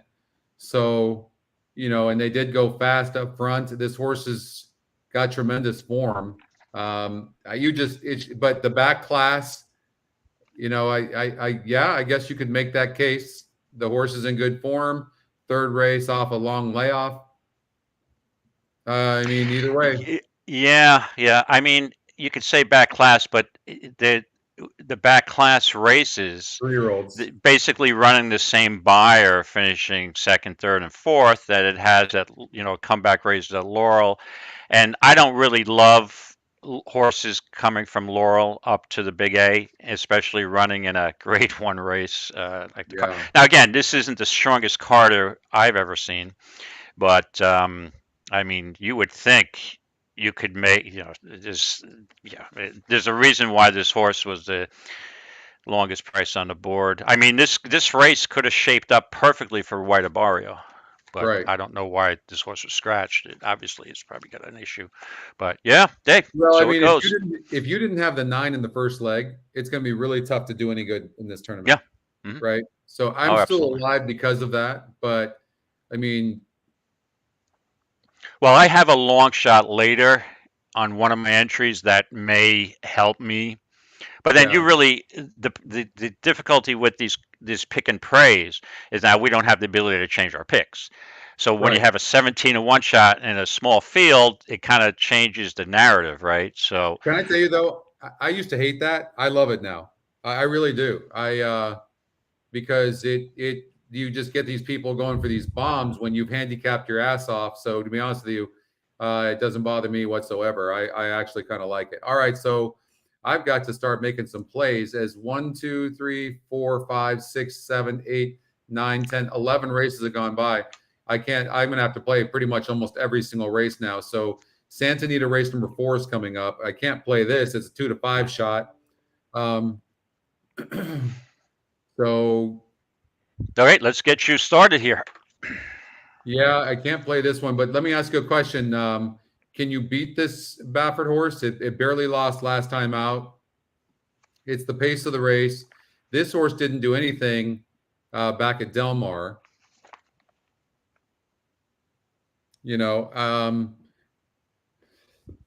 Navy Man cuts back in distance, hasn't been seen since January for Mike McCarthy. And Cavendish is a first-time starter who, for Bob Baffert, I think these works are kind of slow, but that really doesn't mean look a much, little slow, right? Yeah, I mean, could you think that the 5 is a 5 still in? 5 scratched. 5 is scratched. Yeah. Okay. Well, there you go. Okay. Yeah. And I don't know about this horse here, the 2 or the 3 horse, because I mean, it broke bad, but it doesn't have great breeding, at least on the GSR. It looks like it needs turf. I'm going to suggest to you that the 3 horse needs a race, because when I look at where it's going to probably do best, it's going to be turf and longer. So I agree. So I'm going to throw that horse out. We've got the 4 horse here whose form doesn't look very good. Workouts are okay. It got a second place finish at 26%. It's 24%. I mean, Mike McCarthy, I mean, this horse deserves to probably have some consideration. And it looks like it can pretty much do anything. It's really, it looks like these 3 horses. We don't know how good the 6 is. And, how many times have we seen a Baffert horse, the favorite loses, and the 6, Bill's saying that same thing. And then the longer priced. Right. The longer price comes in. And that's the question here with California racing, Scotty. these horses, the one and the 6 have the same ownership. There's no Yes. coupled entries ever in California, Yeah. correct? Okay. Yeah. Yeah, Look, as you know, I'm a New York guy, West Coast, even though I play West Coast pretty often. But yeah. I mean, the 6, 2 Bafferts, and I'd go with the longer price. But again, it's probably the 6-1-1-6 to the wire here. So there's nothing that I'm telling you that's going to help you. yeah, I mean, I think what I'm going to do, I obviously can't play. I'm going to play it here. I'm going to just do, I'm going to do an exact one. You're going to try to beat the 6 for a second? I'm going to try to beat the 6 horse, I think, for a second. I'm going to maybe go with the 4. Right. First time starter, you never know. I mean, a horse may want a distance. It may not break great. Yeah. So I'm going to do the 1-4.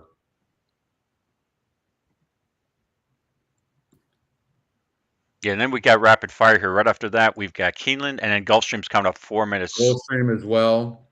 Right. I don't know. $500. Let's see. Exact 1 second would be the 4. Review bet.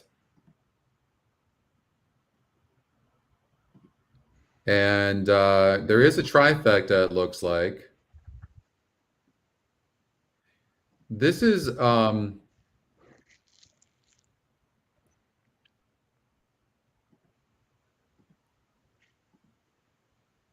so I'm just going like I'm playing a little reckless right now, but I'm doing a 1-4 exacta, and then I'm doing a 1-4-6 trifecta.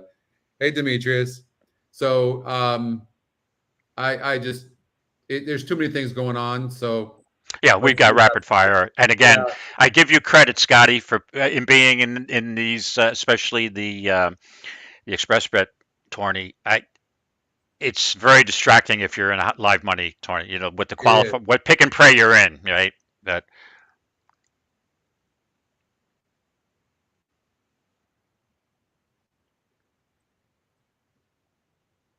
The sticks looks very wide.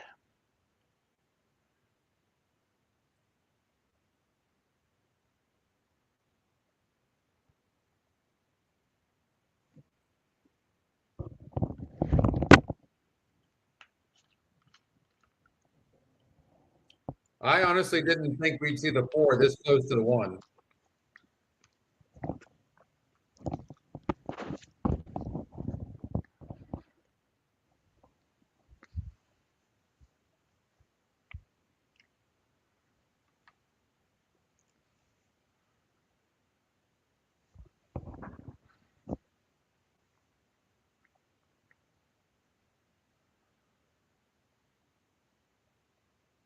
Ooh, we got a duel here.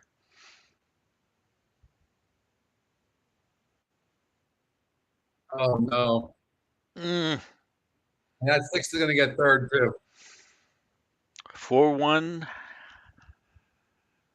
All right. Well, sometimes you got to go for it, and we went for it, and it didn't pay off there in that tournament. All right. So now, Scotty, I don't mean to. You have somebody here at Keeneland. You got a large field. You've got a wide open turf race, 5.5. I don't like Carvel, particularly at that price. Who was the beneficiary last year in the Breeders' Cup race of the other speed totally getting left at the gate, inherited the lead. It's wide open. This is a good is. race. I'm banking on the 12 horse. Yeah. I'm banking on the 12 horse. The 8 horse can rate some, but what I'm banking on, the 13 was scratched. The 13 was speed to the outside of the 8. That's what I was banking on. And the 13 was scratched. But the 3 Artemis City Limits is a total speedball also. But again, we've seen in these 5.5 or 5 these turf sprints that if one of the speeds doesn't break, 100%, the other speed is just gone. It's not like you have more than 2 speed demons here. So this hopefully is not. But I used on one ticket. I used the 5, who's in good form, stepping up. and also the 12, Arrest Me Red. But again, yeah, with the 13 being scratched.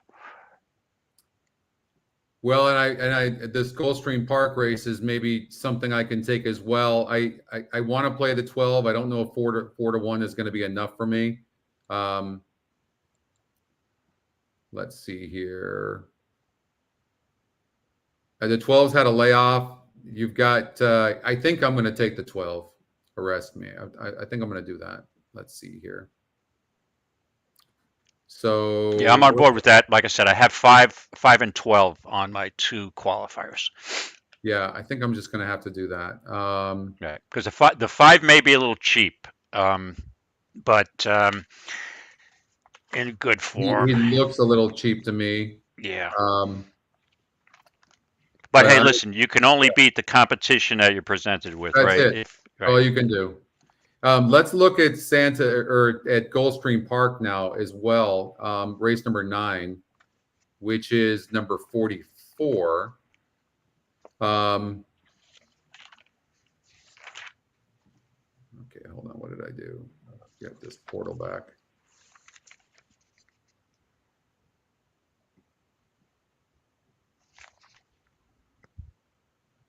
Okay, so now I'm just looking at this race for the first time. Me also. But you don't see very often an EquinEdge long shot that's 26%. You know, so I don't personally like taking horses with wider posts. I don't know about you, wider posts. I don't personally like that when you have no speed. Correct. But the 5 horse is going to be on the outside of the 3 and certainly could hurt the 3. And then the 1 horse at 27%, EquinEdge's second pick, sure seems to get a good trip here. But the problem is goes to a new trainer who's only 4%. Okay.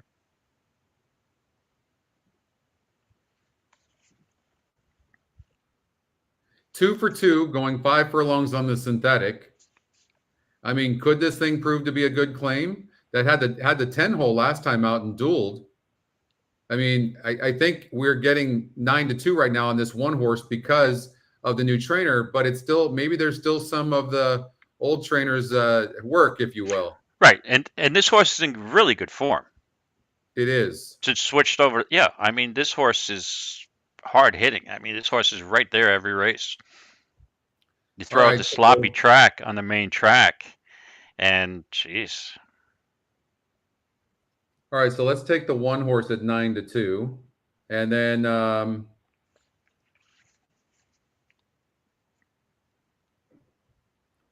cannot believe that 4 horse beat Dillinger. What a drag. All right, so we got Keeneland, Shakertown, and we're on the 12 horse. It's going to be a good race. I wish we could show it. They're going into the gate right now. All right, so let's see what happens here. Tom likes 6 at Gulfstream Park and 10 at Keeneland. I'm hoping the 3 goes flying out of the gate. That's what I'm hoping. That's what we need, right? We need the 3 to go out of the gate with the battle the 8, right? Right. So and that the 12 just hit a good trip. Sit a perfect spot. I'm interested where that 5 is going to be too. The 5's got to be relatively. If 5 can't be too far back, right? Or else I'm done with that one. Brian, there's Caravel now. Caravel moves up, puts a head in front. Artemis City Limits right there to the inside. In the early going in second. Bad Beat Brian third up on the outside. Mr. Is in the 4th spot, headed to the far turn. Stitch just 5th on the outside. Oceanic 6th between horses. Arrest Me Red 7th up on the outside. Noble Emotion 8th down toward the rail. All in Sync is 9th. Mark of the Z is 10th. Baker's Bay 11th. Johnny Unleashed 12th and last 21.86 seconds. I like where the 5's sitting. Quarter. Caravel against the rail, leads it by a half length. Bad Beat Brian is second by 2 lengths. Artemis City Limits is in third. Mr. Is in 4th. Stitch just 5th up on the outside.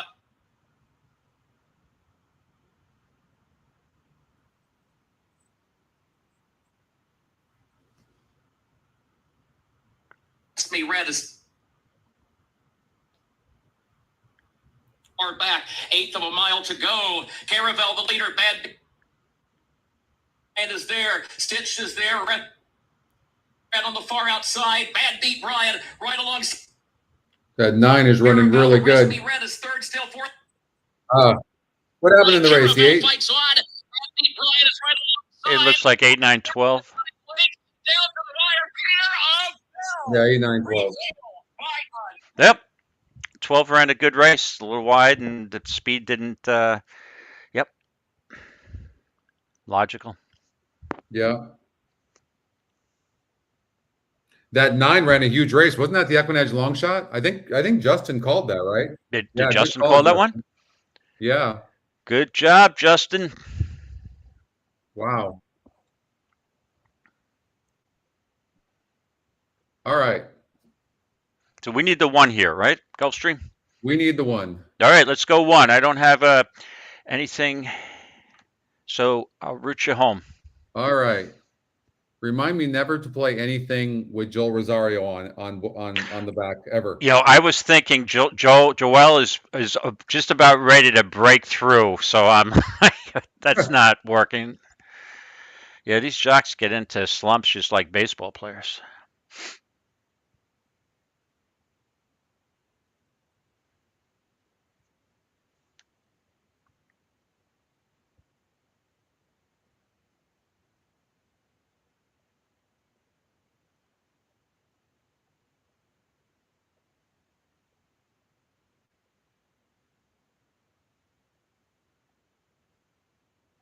The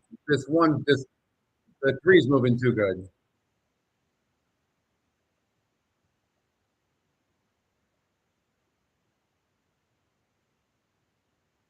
Wait, the 1 got to the outside. Nope. Yeah, just not In good between enough. horses. No, it's not good enough. He's just getting beat up. And the yeah. 8 is beating up. Yeah. Yeah. And to get between horses like that with somebody pinching them on the outside is never a good thing.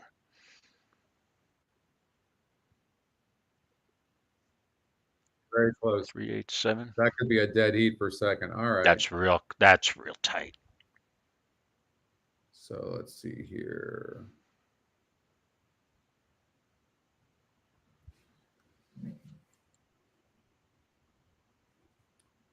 All right, so we don't really have anything in this entry until the 9th race at Keeneland. So that gives us a little bit of a break. All right, so we've got 16 minutes to Santa Anita 5th. all right. Let's check out since we have a little bit of time, let's check out Golden Gate Fields. I don't think you've downloaded that, have you? Or you have that? Do I have that? Yeah. Do you have Golden Gate? No, let me just check. I've got a whole bunch of, like I said, there's so much stuff going on today. Yeah, I don't have Golden Gate. No. Okay, so it's okay. You can see my screen, so we'll. Yes, let me pull it up on EquinEdge here. Okay, that'll give me. I'll pull it up here. All right. And we got race 2. We have race number 1 at Golden Gate Fields. So I'm looking to do a pick 5. I look at Kiwi's Dream. This horse needs the lead for sure. And it's going up in win percentage from last race, which is a good thing. It certainly looks, it's got 2 second-place finishes going this distance of 8 furlongs. Looking for revenge, though. The 4 horse has been in the money in 5 of 6. But no, and this horse looks to have a good shot as well. It was claimed over at Santa Anita for $10,000, moved up to $16,000 here by Kristen Mulhall, and this horse looks like it's going to run a good race today. Certainly bred to like synthetic, and it's won on synthetic, but it's been down south for a while. The EquinEdge long shot. This horse faced tougher last time out. Second off a layoff. 10%. It's got a really low GSR. I can't take that horse.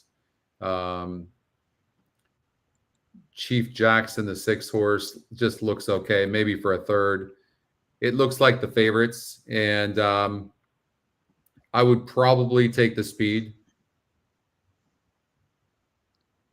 of the two. So the 2 has a huge pace advantage in this It race. does. Yeah. It has a How good, has- it's a good win percentage and a huge pace advantage. Yeah, it looks really tough. Kristen Mulhall sending this horse up here. Scotty, how has Speed been doing at Golden Gate? Is it an even track normally? You tend to It's get a biases. really even track. What I noticed though, you just can't come from way back, and so that's why I would lean, unless this horse had more of a class advantage, why I lean against the 3 horse.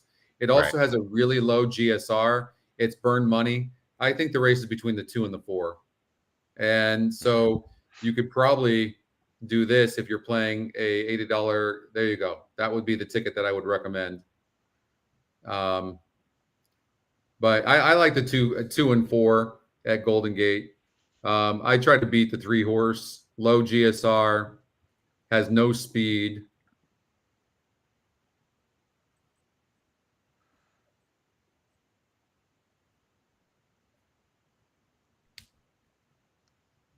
The 1 got bullied, but I don't think the 1 was good enough. I don't know. What about you, David, in that last race? At Keeneland? At Gulfstream. Anita. Yeah, no. I even without getting bullied and having that trip, I just think the horse was again. We knew the reason, right? Changing trainers off the claim. It's always it's always a risk involved when you play a horse that's just been claimed, low percentage trainer from a trainer who's got the horse in great form, right? Right. A lot of times that just doesn't continue.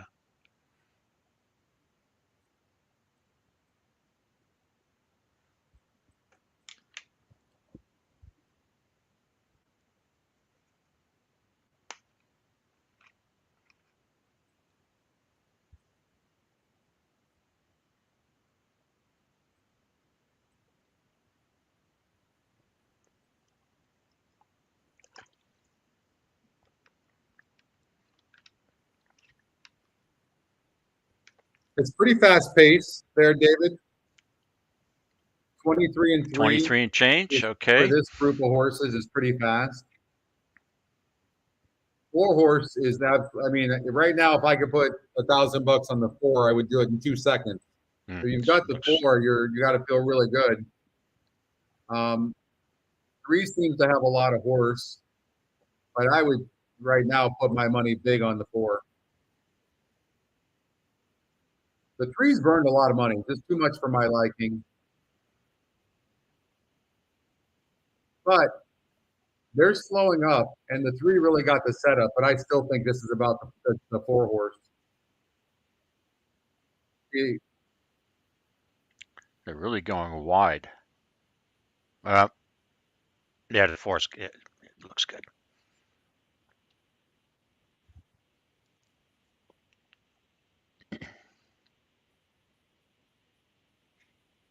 So that's how you can utilize.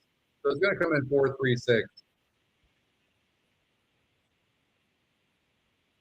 So that's how you can utilize the tools, and I'll show you what I mean.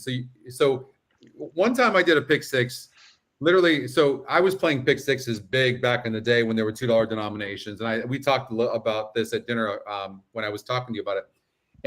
But I'll tell you a scenario in which I used the SOR or in the GSR. So there was 2. So my ticket was $8,000, and I didn't want to play $8,000, but there was a carryover that day. So I'm like, I'm going to play a big ticket. I already knew it. I was playing big tickets back in the day, but I'm like, I'm not playing 8,000. So I had to cut it in half. And the way I did it was I had narrowed the race down to 2 horses. And the way I did that was just like this. If you look at the 3 horse, it's a 49 GSR in comparison to the 4, 62. And then and that was really all I did. And then the other way is I've had many situations where I did the same thing where I cut, because of 2 horses, the SOR, I was able to cut it back, right? Because that's the competition. So whenever that happens to you, that's where you can take a risk, a calculated risk. And that's why I was able to have this 4 horse over the 3 in the 4. First of all, there's 2 things going against the 3. 1, it's low GSR. 2, it's lack of speed. So when you have a horse like the 4 horse that's tactical, I mean, this is a no-brainer. Now, the thing I didn't know and why I had to add the 2 is because of that speed. But I also knew the 2 was going to lose right out of the gate. When he was having to be asked and used up to get the lead, you knew that he was done. Whereas the 4 was on his flank without even being asked. So and that's where that comes in. The GSR comes in real handy because we all have a budget, right, on these tickets. I mean, I'll go in mind like today's budget may be a little different than yesterday's budget, depends on the success that you had in the 2 days, right? So say you have a $48 budget or $96 budget, and then your ticket is $184. Like, okay, now I got to try. I can't spend that much. I've got to get it under 100. So that is really a helpful tool. Yes, it is. It is, and you can, and we use the pace number as well. So look at, we used in that race at Golden Gate, we used the pace, we used the GSR, and we used the SOR. And in some races, you won't use one metric. You know, sometimes the GSR, they're pretty close, and it doesn't matter. Right, the horses have raced 50 races each, right? But in that case, those metrics were really helpful. Right. And this one, when a 3 is got a GSR of only 49, then you can say, okay, well, that's the horse I should probably throw out, right? Now I can make my ticket affordable until fit that into my budget, right? Well, it's got to. First of all, it's really tough to come from too far back at Golden Gate Fields, right? And we used 2 things there to throw out a 9-5 horse or an 8-5 horse, and that was the really low GSR, not just low, but really low. And of course, the pace. We used the pace number. That horse had no speed. Right. Yeah. So Aqueduct race number 9. I know you have an opinion. But we don't have anything in our tournament for Aqueduct race number 9, do we? Okay. But in this tournament, we do. Wow, I'm thoroughly disappointed. Like I just haven't really had a chance to really get into kind of a flow. Right. Aqueduct race number 9. That's I mean, that's understandable. Yeah. There's so many things going on, so many great. This is one of my favorite days. I will tell you that much. With the Santa Anita Derby, the Bluegrass, and Wood Memorial, and all the stakes races. So when you look at a race like this, I don't see anybody I can play. The EquinEdge long shot. I mean, well, let's look at this 3 horse. Is there any case like?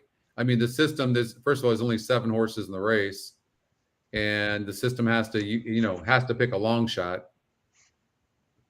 I don't really see this horse.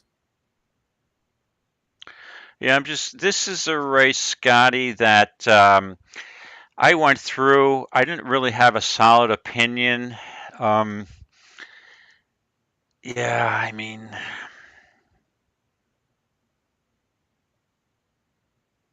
I'm a sucker for first-time turf, but if we're looking at the 1 horse, Yo Cuz, coming out all of those New York State bred races, right?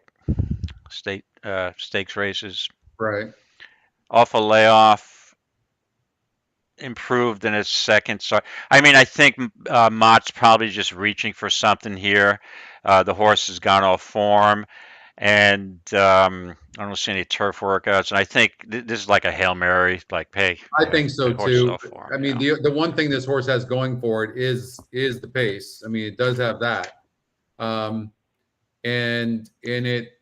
it does have some back class, and you can see that when this horse clears, he's been very, very tough in the past when his form was good, but he was also big win percentages. The GSR really drops. I mean, I just got to believe this horse is going to stop. I mean, I can't make a case. Yeah. No. So, and you've got 2 Chad horses, the 2 and the 6. I mean, you start betting against Chad Brown with 2 horses in an allowance New York State bred race at the Big A, and you keep betting against that consistently, you're gonna lose. I mean, I could make a case for Candle, the 4-horse, McGahee's horse, but off the layoff, came back on the Tapeta. Not a bad race, Yeah. but I'm and it's 1-for-1 over the turf, but it's only 6 furlongs. I don't know. Maybe this 4-horse is not a mile horse and is a sprinter. I'm not sure. Yeah, I mean, I guess if you're playing, if I was going to use this race, I'd only use it in a horizontal wager and just use the 2 Chads. You know, the only thing I could do is if I had to play in this race, and I don't know that I have to play, it would, let's see, how many, I've only played 3 races. I have to play 15.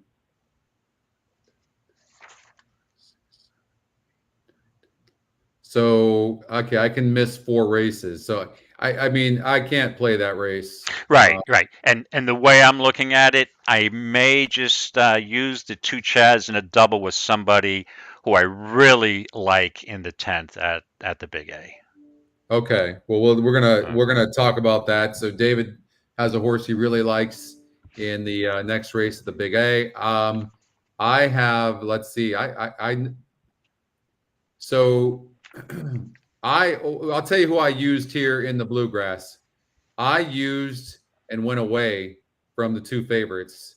I was really disappointed in this effort here by verifying. No excuses. I watched that race over and over again. It just, I don't know. I just think this horse is better on the lead. This 9 horse is going to be pressing from the outside. If the 3 somehow can clear, and then, you know, then maybe I'll tell you who I went with. I actually went with the 7 horse, Sun Thunder. That's who I ended up going with. I thought this horse deserved a look. It was 22%. The horse is 13-1 right now. That's who I ended up going with. All right, let's see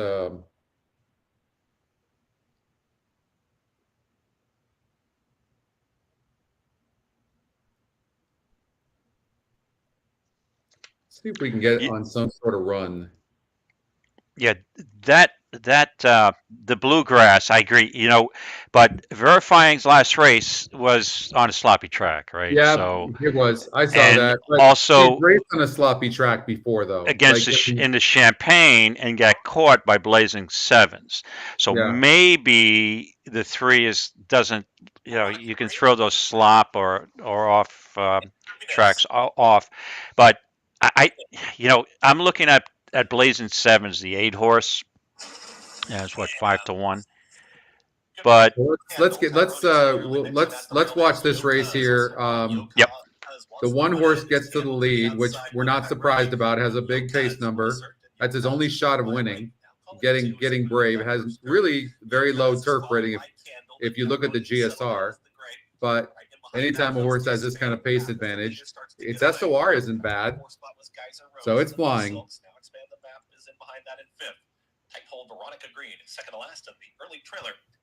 Yeah, this is the horse I said that Mott's probably calling audible, going for a prayer here. And yeah, man, I talked myself out of it. I love horses first time turf. Let me ask you a question though. What's Vargas's idea here? Is it to run them off their feet and just go for it? You think Mott told them to do that and not be close? No, I don't think Billy Mott would ever tell a jock that. I think he's doing this on his own. So fast up front like that. Like I don't know what the he's trying to just bottom out the field and hope that he just somehow lasts. Yeah, this horse 46.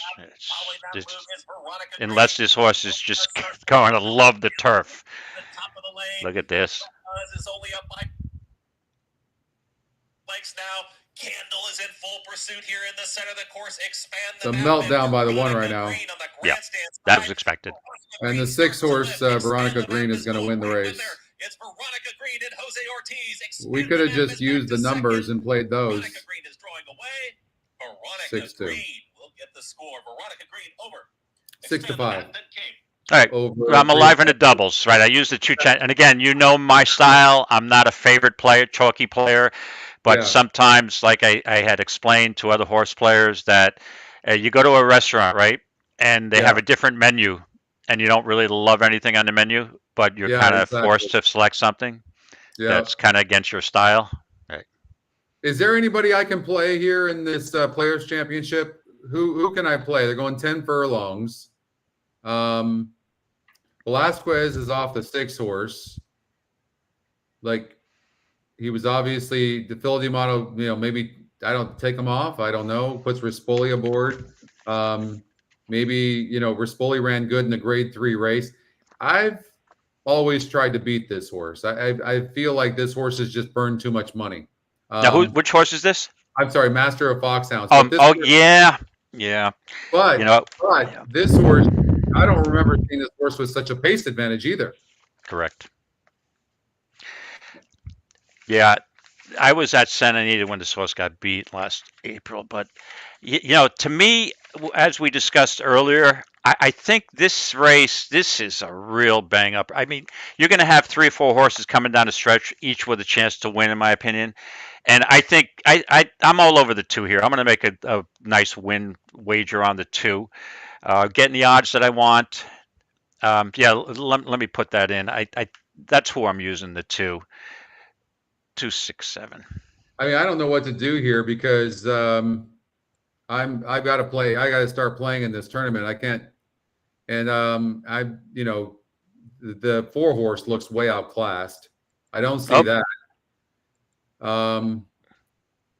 Dicey Mochara certainly deserves a look, but I mean, how are you? I just got shut out. Yeah. Oh, he already took off. All right. Well, I'm out. Yeah. I mean. So what happens here is did not take the lead. The 6 horse. Like, why do you do that?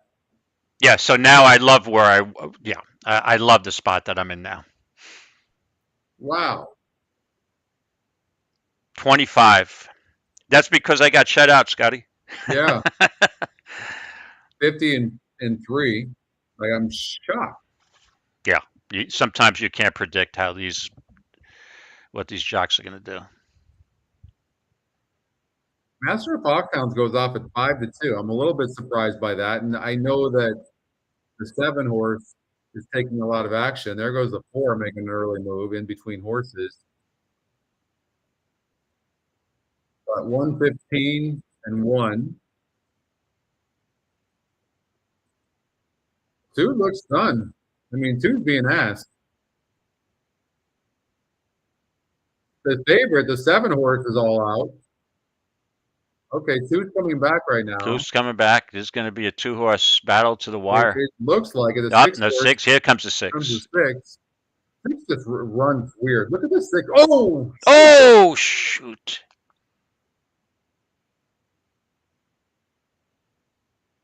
Hold up, 2. Oh, the 4's going to get it. The 4's going to get him at the wire. Wow. Wow. That's unbelievable. Like, now, which horse went down? That's the second. Midnight Joestar, Kent DeSormo. Yeah, there was a spill also at the Big A today. I hate to see that stuff. Yeah. All right, let's get to Gulfstream Park, race number 10. I don't have the luxury of not playing any of these races anymore. And we just got an 11-1 shot at Santa Anita. I know. Right? Yeah, I know. Yeah, Gulfstream, you're gonna have to jump on this pretty quick. Yeah. The 6 is 2-5, but I'm going with the. I think the 1 can wire him. So I just put in a. I mean, it's such a big pace advantage for the 1, King Cab, but he has been stopping. Gangley's only 18%.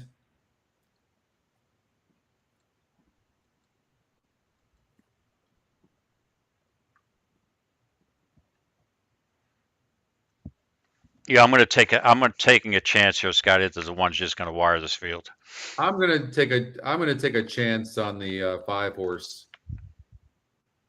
Looked interesting to me. I have no choice. I hate playing like this, but it's too much going on.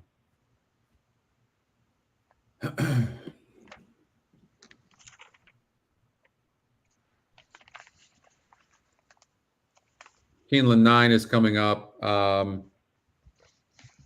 Kenny, the 1 can be tough gate to wire. I think the 6 horse is probably worth trying to beat. I think the 5 horse is a fair long shot. I think the EquinEdge long shot is a fair long shot for sure as well with Reyes.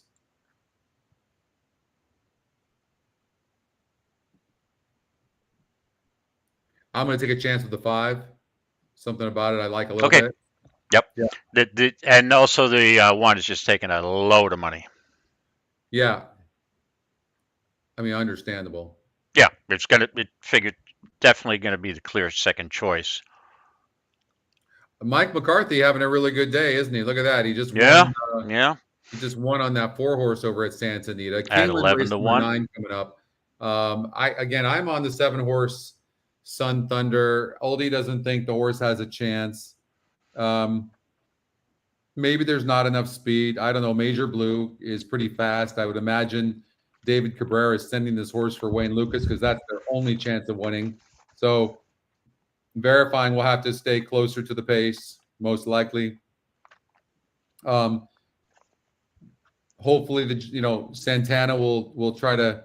I don't know. There could be more pace than you realize in here, and this isn't a prototypical type of horse for me, but I think I have to try on this. So Keeneland race number 9. You're getting a price, Scotty. So I never have an argument with somebody who's reaching out for a price. My horse here that I'm using in the Bluegrass is the 8, Chad Brown's horse. I'm hoping that this Fountain of Youth debacle was, you can just throw that out. He was bumped. I looked at the replay. This horse had no shot. And plus you had Rosario off, which is always these days looks like a good thing with Irad on, blinkers on. I usually don't like to see that in a grade 1 race, trainer changing blinkers on or off, but I'm going to give this horse another shot. I just think this horse has talent, and it might have been better if the track was a little off, but second off the layoff, adding blinkers. I have to give one. I can give Scotty. I think we've discussed this before. I'll give any horse 1 bad race, right? Right. And sometimes 2 bad races if there's an excuse involved. So yeah, I'm laying into this horse. So Oldie makes he looks really good on the track. He's right in front of me here. Oldie makes a good point too, is that you got the short stretch, and so it makes it tough for a long shot to win that race. So it really is gonna take a lot for that horse to win. But 6 minutes before the race. Right, but Blazing Sevens needs pace. But the blinkers on, maybe the horse will be a little closer to the pace. Will. Yeah. Yeah. All right. Most likely will. Yeah, we'll see. We'll see what I've seen worse looking long shots than this, so that's for sure. Right. All right. They're going into the horse, gate. Yep. I'm on the 5. You're on the 1. The EquinEdge long shot's the 3 horse. I'm gonna need to get lucky.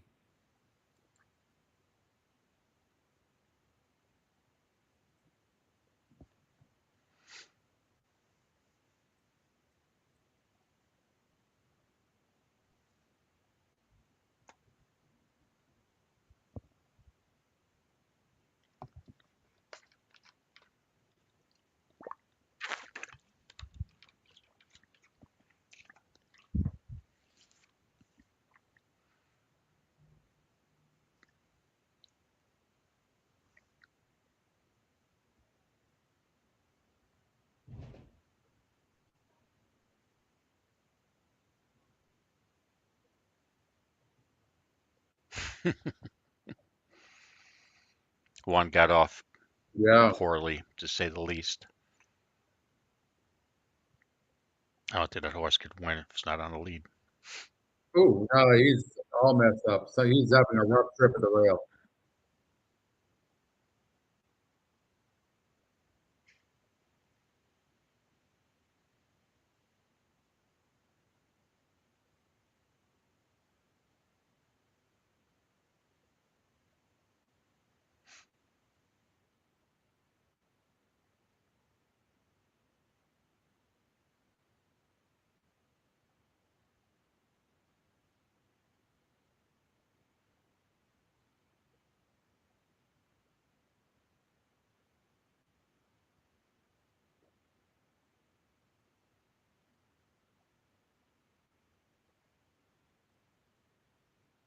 Come on, 5 get second.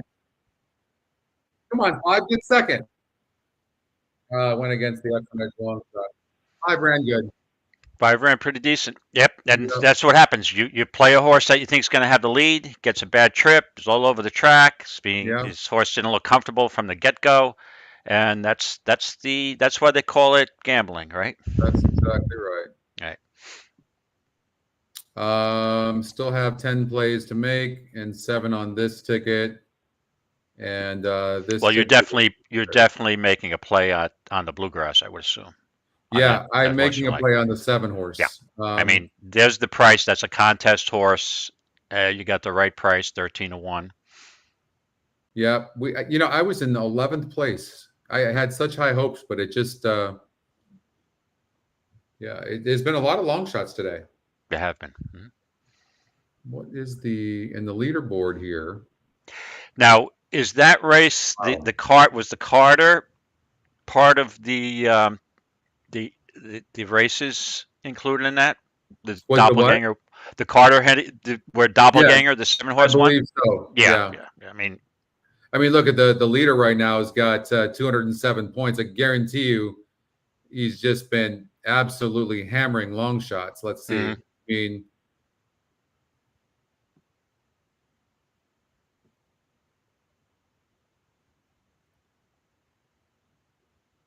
so yeah, I mean, look at this. Hoist the Gold had the 5 horse at Aqueduct race number 5. Yeah, that's the horse I had. Yeah, that was collaboration. And he had this awfully naughty to put him in the lead. Mm-hmm. Like, hey, I mean, everybody's got their different strategy. A lot of these guys will just play, they won't take anything under 10 or 15-1. And when they look for, that's the way they're going out on those horses. Yeah. Right. Yeah, it makes it tough. Like, Anthony, good for him. Like, I don't think he was anywhere near on the first day. I don't think he hardly had anything. Like, he's just literally gathered all his points here. Mm-hmm. Incredible job. Nice going. I mean, you get those long shots. It can play for you or play against you. I mean, either way. Oh yeah. Mm-hmm. That's why in every tournament I play, I give myself 1 or 2, probably 1 crazy horse a day. Hunch horse or horse that I think maybe has a less than 20% chance or 15% chance to win. Because, hey, listen, stuff happens, right? And the race that I can't figure out, hey, we've seen it all the time on these qualifiers, these hopeless long shots that seem to have no chance on paper, end up scoring. And you look back and like, how did 8 players have that?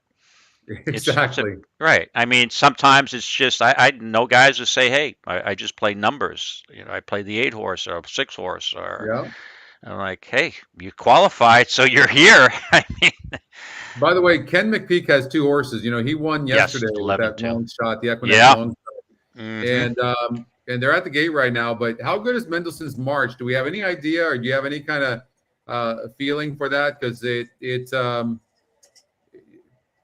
I can't say this horse can't run good. I mean, I don't think that the favorites are that great. I don't think the 1 Tap It Trice or Verifying are all that much.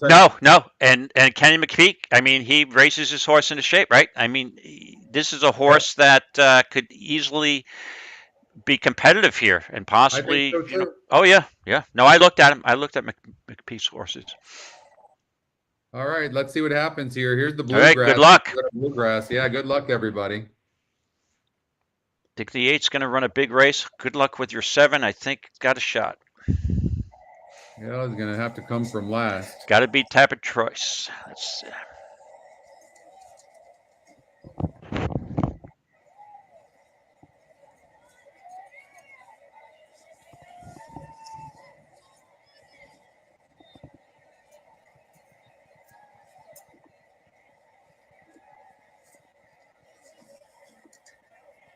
There you go. They are at the post.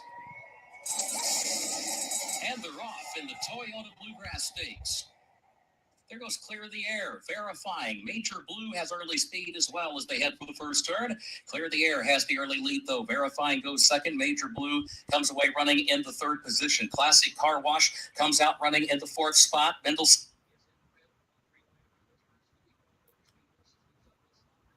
in fifth, caught 3 wide around the between horses, moves up sixth. Tap it, try inside midway on the turn. That's pretty fast.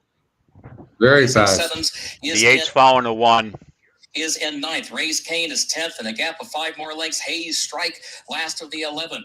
Onto the backstretch they go. Opening quarter, 23.32 seconds. Clear the Air, leads at 3/4 of a length. Verifying goes second by a length. Major Blue is third. Here's Tap It Trice. Tap It Trice is moving out the center of the track at the midpoint of the backstretch.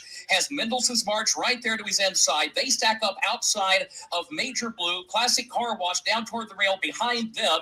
Tight traffic headed to the far turn as Clear the Air continues to show the way in 48.04 seconds. Clear the Air leads at 3/4 of a length. Here's Verifying in second. Tap It Trice going to be wide to the far turn. Major Blue between horses third, 2 lengths off the lead. Classic Car Wash is in fourth. Blazing Sevens has to go to the center of the track in fifth and is still running 5 lengths from the front. Raise Kane has nearly 10 lengths to make up. So does Scooby Quando. Verifying the leader. Top of the stretch. Tap It Trice is coming onto the outside. Clear the Air drops back. Blazing Sevens is fourth. Mendelssohn's March is fifth. Verifying. Tap It Trice going at it for the lead. 1/8 of a mile to go. Toyota Bluegrass. Verifying is right there to the inside. Tap It Trice is right alongside. Has the 16th. What a pole. race. Tap Yeah. It puts ahead in front. Tap It Trice. Tap It Trice Wow. wins the Toyota Bluegrass. Such a in good the race. colors of Oh, the man. Whipple Farm and Well, I underestimated that horse, and it's funny because these Derby prep races, right? They look like, hey, listen, I have a question about the 3-year-old crop this year, the quality of it, but a lot of these favorites have been winning, right? Yeah. I mean, even at Forte didn't think coming down the stretch this horse had any chance. Managed to get up. You got the 6-5 shot. Pletcher's loaded here going into the Derby, and we'll see what happens in the Yeah. Wood. But again, the horse has been getting bad posts. This horse got a perfect post, perfect trip. But it's going to be a Solid factor. race. Oh yeah, Is I don't think Verifying. So will the 40 points or 45 points, I guess 40 points, be enough to get Verifying into the Derby? I mean, that's a rough beat, yeah, that is. right? I mean, that horse, I don't know what else is coming up, but that horse might have to run one more time in order to qualify. I don't know that's going to be enough to get that horse in.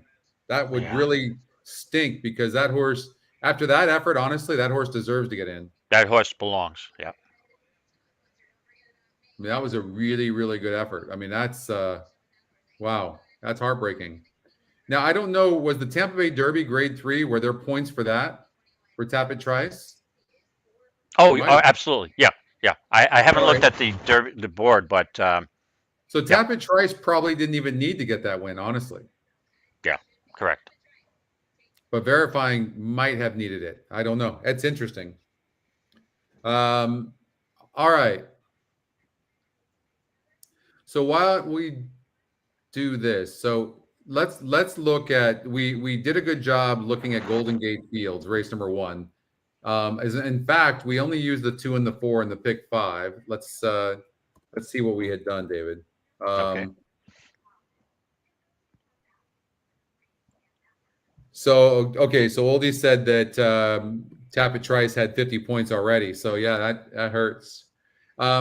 Okay, so the system used the 1 and the 2. Obviously, we're 74% chance of getting through with these 2 horses. That being said, this first time start of the 4. How do you look at first time starters, David? Well, on the first time for a race like this with first time starters, I'm looking at the trainer percentages and the breeding and what if I think the success rate of the sire and the dam, that they have a good shot and how the horses with form stack up. But I try to avoid, to be honest with you, races made in special weights unless I have some kind of angle that I know about from a trainer Right. or an inside. So yeah, it's always tricky. So it looks like there's an inquiry, or there's an objection on the 1 by the 3. Oh, So it's not an inquiry though. But let's we talked about this. There was bumping. it looked Whether like there was, yeah. whether they'll take somebody down for that, I don't know.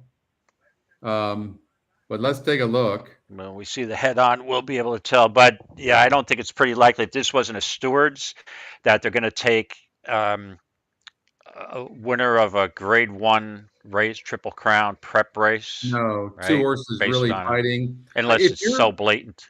If you're the trainer, would you take that chance too, knowing like this is for the Derby? I mean, you're probably taking your shot, right? Well, hey, listen, if you think that you're not going to be able to make the field because with a second, unless you get the win, why not? I mean, what do you have to lose, right? Right.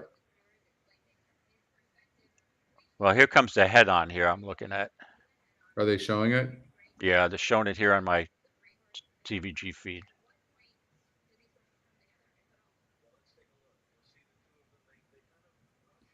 I don't see it on my There's phone. nothing there. Nothing there? No, if anything, The other way? the verifying's coming out on him a bit. And then when verifying came out, Tapper Trice came over a little bit. Yeah, there's nothing there. I'd be shocked if anything. There's nothing there. So let's look at this race number 2 from Golden Gate Field. So what I'm seeing here, would you rather take a horse like this 4 that has some nice workouts, good trainer, Jamie Thomas, 22%, jockey trainer combination with those 2? They've only had 1 mount, so they lost that mount. The jockey trainer combination on the 2 is low, and this horse has ran 5 times and burnt money. I mean, last couple of times barely lost.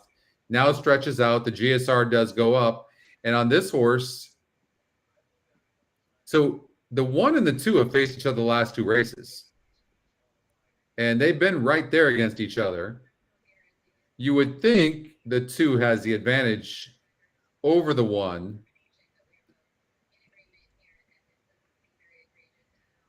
Yeah, very interesting. But but a lot of times I'll take a first-time starter in a situation like this. Oh yeah. I mean, if you don't think the field, the horses that have starts are overly strong, and they keep, they're competitive, but they're not anything great. Yeah, first-time starters easily can win. So we have. Well, look, we've got a EquinEdge long shot first-time starter in the 3 Foyt. Now it's got a low win percentage, but we've just seen this before. Correct. Andy Mathis. I know in the pick 5 we used the top win percentages. The system was going to use that, but I think both these first time. I think the only horse you can probably throw out.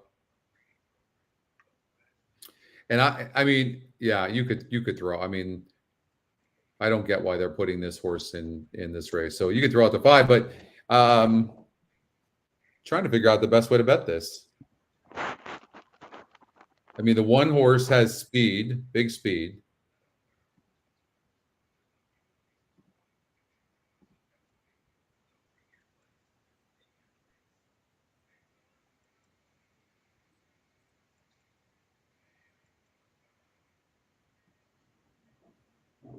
All right, let's see here. Aqueduct race number 10 is coming up, but we'll stay here and we'll talk about Aqueduct race number 10. It's a New York bred maiden special weight for fillies and mares 3 and up. And but we'll watch this race here at Golden Gate. Gives us a little bit of time in between. So we'll what we'll do, David, we'll stay through Santa Anita race number 6. How's that sound? Yeah, that's the race 6 is the Santa Anita Derby, Yep. right? Yep. Yeah, we're good. We'll stay through there. Okay. We're good. Okay. And then I'll tell you who I like in the wood, and then we will. Then I'll Okay. head to dinner perfect. with my winnings Perfect. after the wood. Hopefully. Okay, perfect. And we got to look at the Oaks as well. Santa Anita Oaks, just at least look at it. Yep. Absolutely. You know, I mean, I always got to put a few dollars on a first-time start. If you bet every EquinEdge long shot first-time starter, you're so far up, it's not funny. Let's see what happens. The one horse, apparently, because we don't for sure know about the first-time starters, but the one horse seems to have a very big pace advantage in this race, which could make this horse tough. But he's burned some money. And the 2's third off a layoff.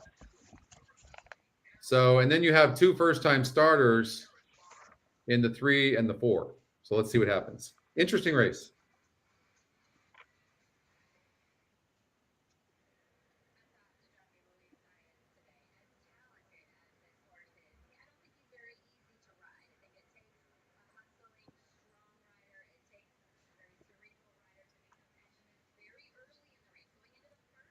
That's the first-time starter, one of them that got the lead.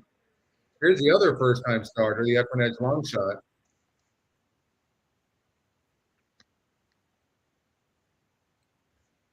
And look at that. That first-time starter was well meant there, David. Look, it got bet. Oh yeah, took a ton of late money. Yeah, I looked up and I'm like, how's this horse 9 to 5? I thought this was like the third choice.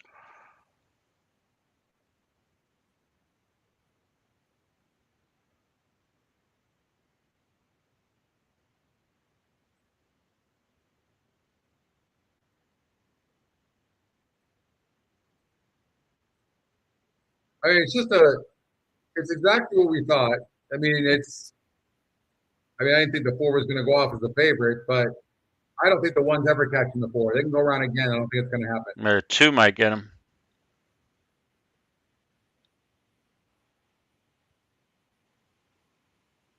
Oh, That's really close. What are you calling? that is What are you damn calling? close. What are you calling? You got to make the call. I'll say the 4 held on by a nose. I would agree with that. I think the 4 held on by a nose. Yeah. The 1 wouldn't have been a bet for me, even with that pace, because it's burned too much money. I don't like horses that burn money. I think this came 4-2. Let's see. Really good effort. Oh, dead heat. That was a big The heater. Oh, Oh. that dead heat. That's Yeah. a bad angle. That's not a That great is a bad angle. That's a close race. Oh boy. All right, so Aqueduct 10. You know there's a horse I love here, right? That I'm alive in a double to one of the Chad horses. Which one? All right. Now it's off a layoff, and it's not, granted, it's not a trainer who really recently has had any success on the turf, but it's my man 007, James Bond. He's got the 8 horse, Galatrona. Right. And you see the breeding on his horse? Get Stormy. Yep. Gatnera is more of a, yeah, I believe it's more of a dirt.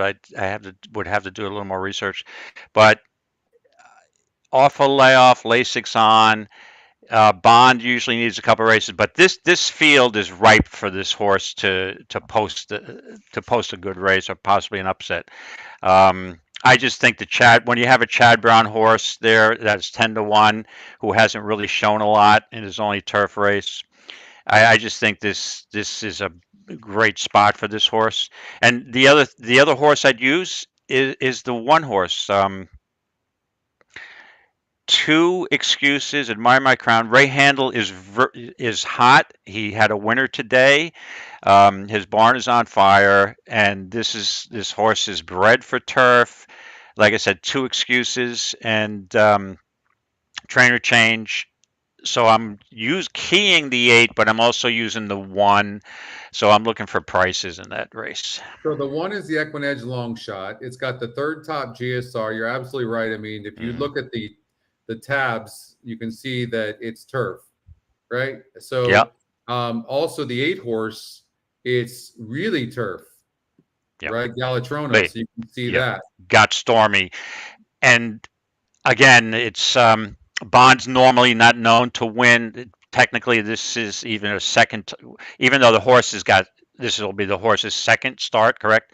It's really off a layoff. It's almost like a first time starter. Bond usually needs a race or two for his horse to score. But a couple of months ago, there was a horse he had, a New York State bred on the dirt, went off at 20-1. People are thinking the same way. Works were good. Bond doesn't win with a first-time starter. The horse won by 5 lengths and paid $46. So, Right. I mean, I think this horse is in a good spot here. So it's 8-1. I'm hoping to break well over a $200 exacta here, but I'll be happy with either one of them hitting the board. So I'm not a big fan of this 9 horse. It's got with Franco and Brown, has a 49 GSR. I'm actually wondering what this horse is even doing in this race, because usually Chad Brown knows turf horses, right? But this is not really that well bred of a horse, but whatever it is, it should be on dirt. So I have to throw that out.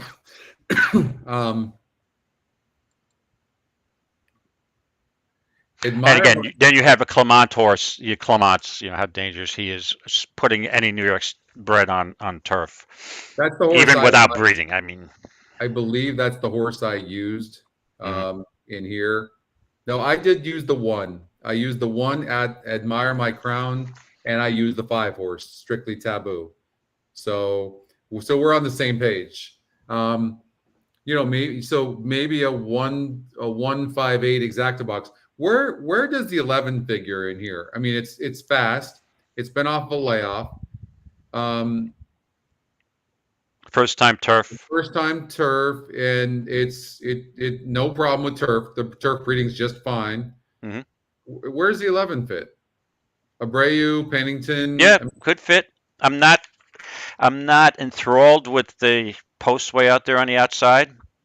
Right, but there's not much speed in here. Right, to me, based on this form, the horse would have to shoot out of the gate and get the lead.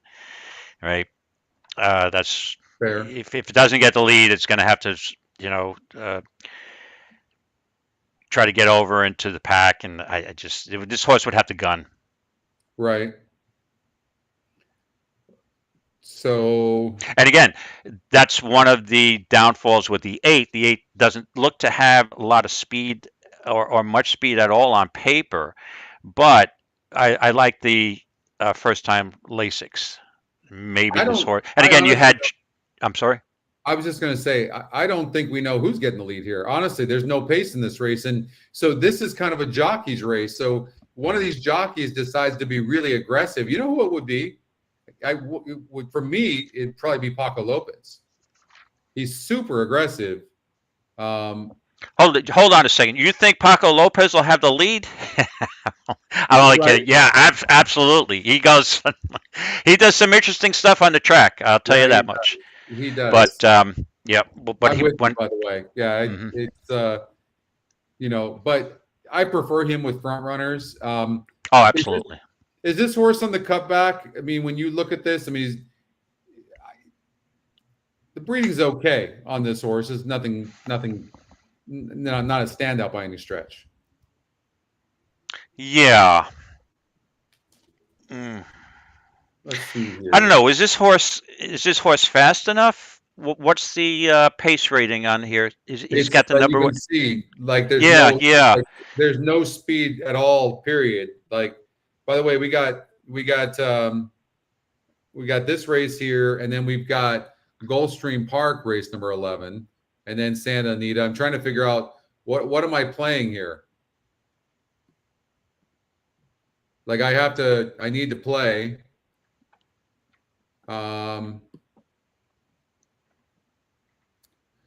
Santa Anita 6, right. That's coming up. Let's see here. So my entries I need to put in some plays here. I have 7 more to go there, and I have 10 more to go there. 1, 2, 3, 4, 5, 6, 7, 8, 9, 10. I can only miss 2. Right. So we got Aqueduct 10 and Anita 6 that I need to play. And Gulfstream Park doesn't look like Gulfstream Park as well. So you have to get in Gulfstream? Yeah, I got to get in Gulfstream. So we got Aqueduct first.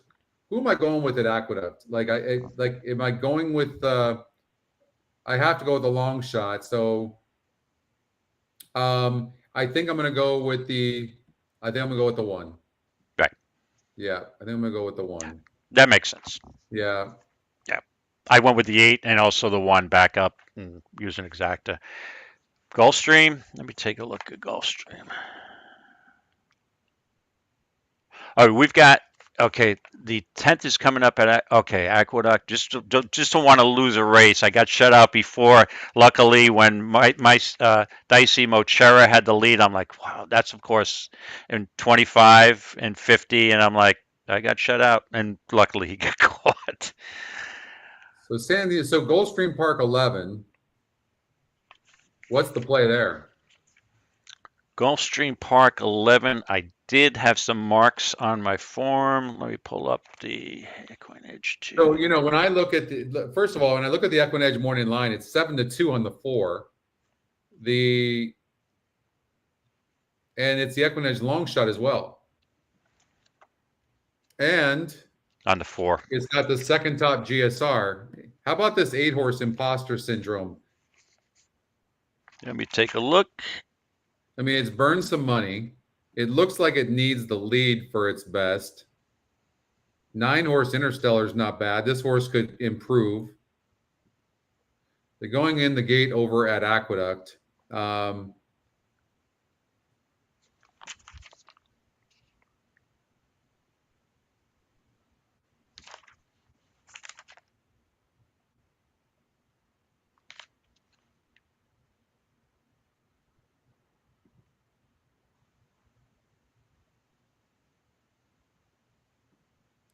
Really tough race. Yeah, you know who I had bet the last time out is the 9 Interstellar at 16-1. This horse got the jump on it. It's got a good workout since then. Yeah, I think I would use imposter syndrome, by the way. I'm going with the 8. All right, the 10's going off at the big A. And the 8's sitting a good trip. He got off pretty good. So 8 got off. And the good. 1's right there too. So let's go. 1's on the rail. 8's sitting a beautiful trip though. Natural, the 2 towards the back end of the field there. Charisse, and far back right now is Practical Julia. 21-4 for a pumped up opening quarter as they reach less than a quarter mile to go. It's Weekend Rags who's ready to challenge Strictly Taboo, who's down towards the inside. Lakeside Getaway. Admire My Crown has now got some clear running room as well. It's Weekend He's Rags. a little rank. 8's going to run here. Yeah, he's a little rank though. No, that's the 11. That's the one we talked about. Still hanging around is in second inside the final 16. The 8's. Weekend Rags. Yeah. Frankie Pennington. Yeah, we talked. The 1's going to run a good race. 8, 6. All right, so Gulfstream Park. I think the 8-horse at 12-1 can outrun those odds. They're on the track over at Santa Anita. Let's take a look at these horses on the track.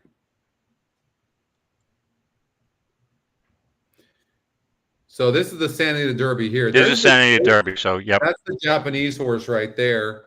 That's the EquinEdge long shot. Of course, I'm all over the 5. I love the 5. Can't use the 5, but I have to tell you, the 8 looks nice on the track. all right. Nice going, oldie. Nice, Mike.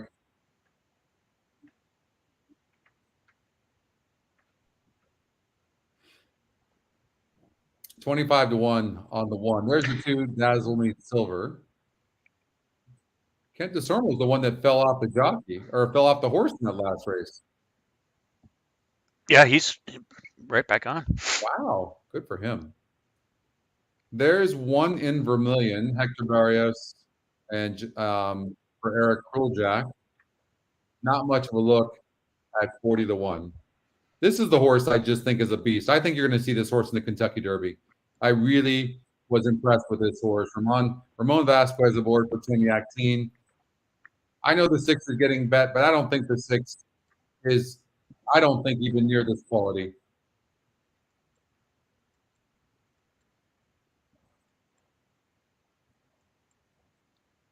Now, you had a horse you kind of liked in here. Yeah, I like Skinner. I like like, yep. I think this horse is sitting on a big race. I like it. Got off a little slow out of the gate the last race and the 7 horse. closed. It closed well, but I think this horse is it's going to be right there. I single this horse. Actually, I'm trying to get the 1 to hit the board. Some of these Doug O'Neill horses, I mean, this horse, Cloud Computing, I mean, draws the rail, might get a good trip. Hopefully, third, you'd maybe clunk up for third. There's low expectations. All right, so that's the field there. They're going into the gate. I thought the 8 horse deserved a little bit of a long look. Did you have a horse in this race here at Gulfstream? At Gulfstream, I would use the 9.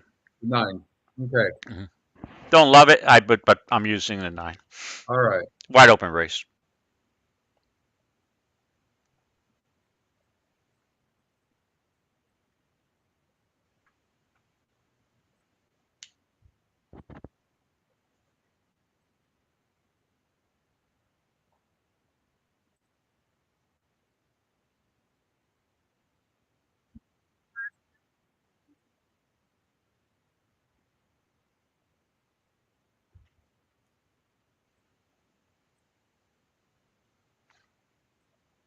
You have the 8 here, Scotty? I have the 8, yeah. All right, good luck to you. Thank you. I don't have a lot riding on it. You got a little more riding on it. I have a small wager. Yeah, it's too tough to be playing 6 different things at the same time. I know. Yeah. And this is, I have an entertainment only wager going, and it'd probably win by 5 lengths now. Probably.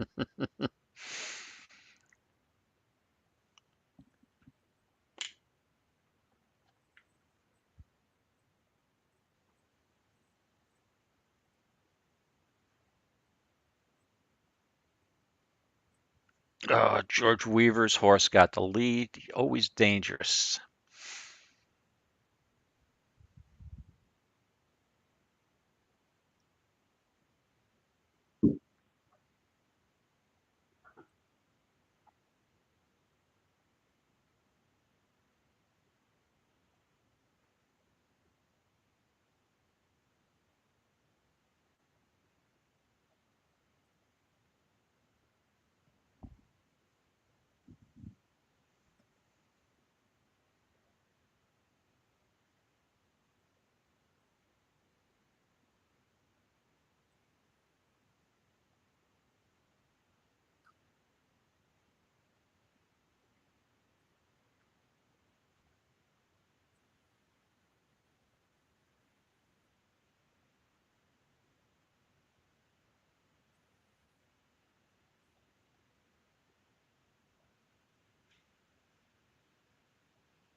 Wow, 21 to 1.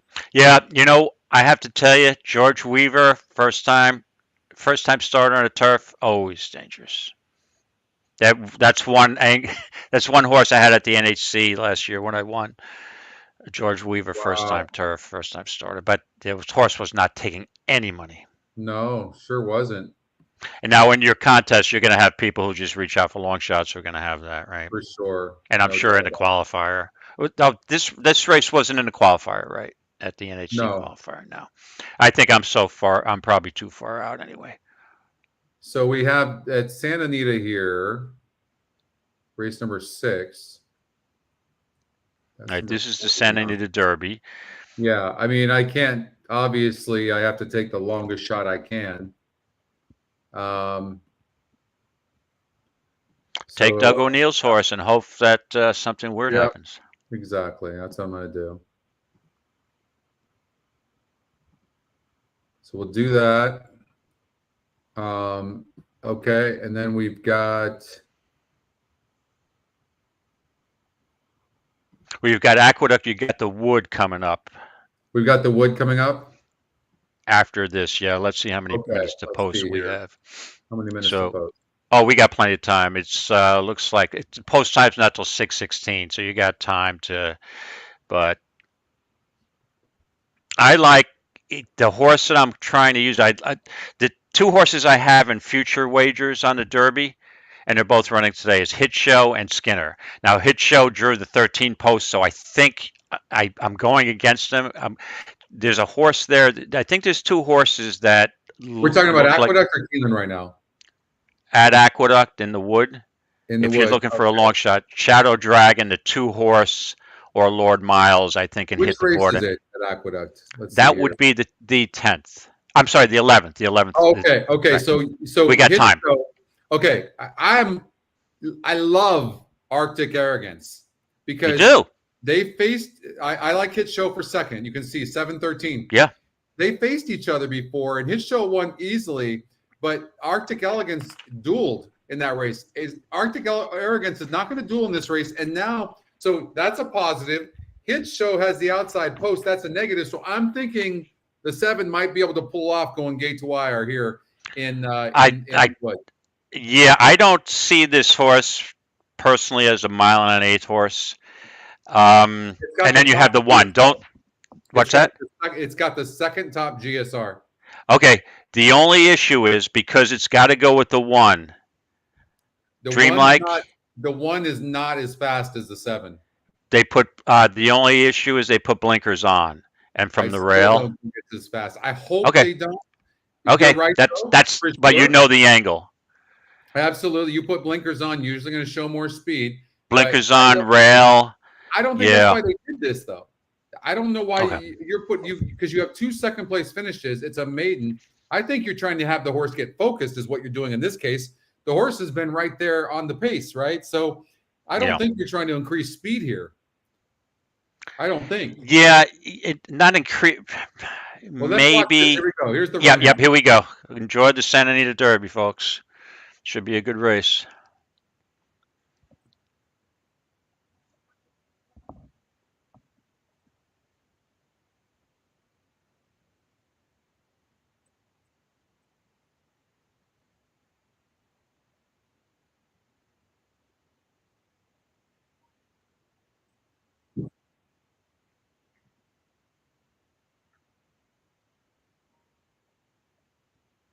That's fast.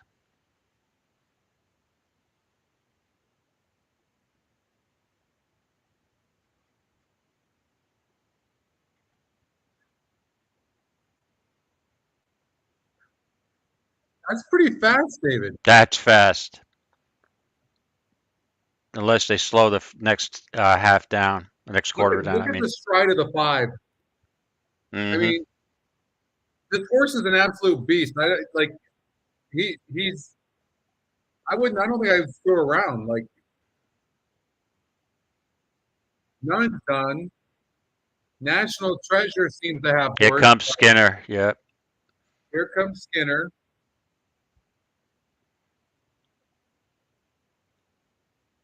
The jockey's standing on the 5. He's got a battle with Skinner. Yeah, but he hasn't asked the 5 yet. Honestly, he's Yep. not. I agree. I mean, Yep.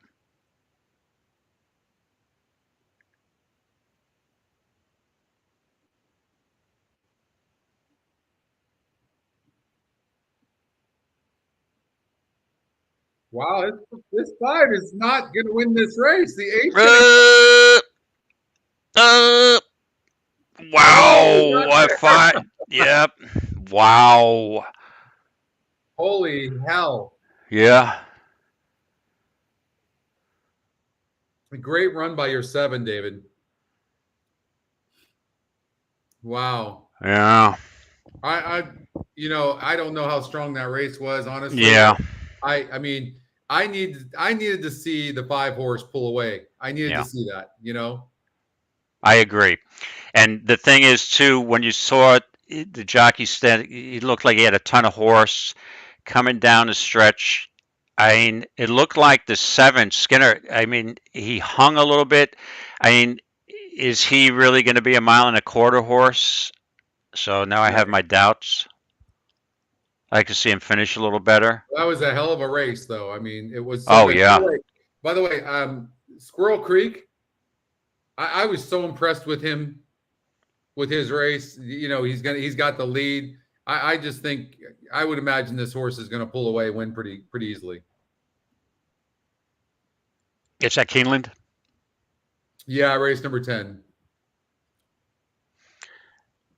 Yeah, I have him. Oh, hold on a second. I got to play my long shot special. Just bear with me.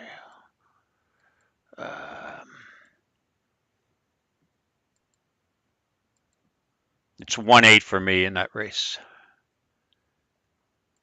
Keeneland 10. I mean, I can't take the 1, obviously.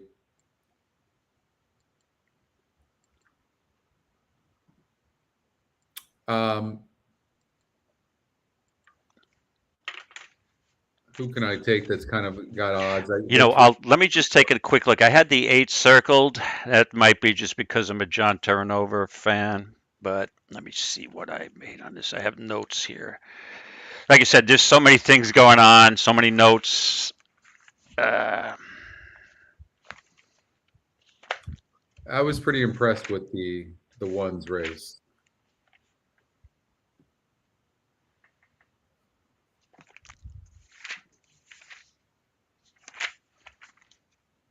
Tom likes the 2. Oh, yeah. 89 buyer.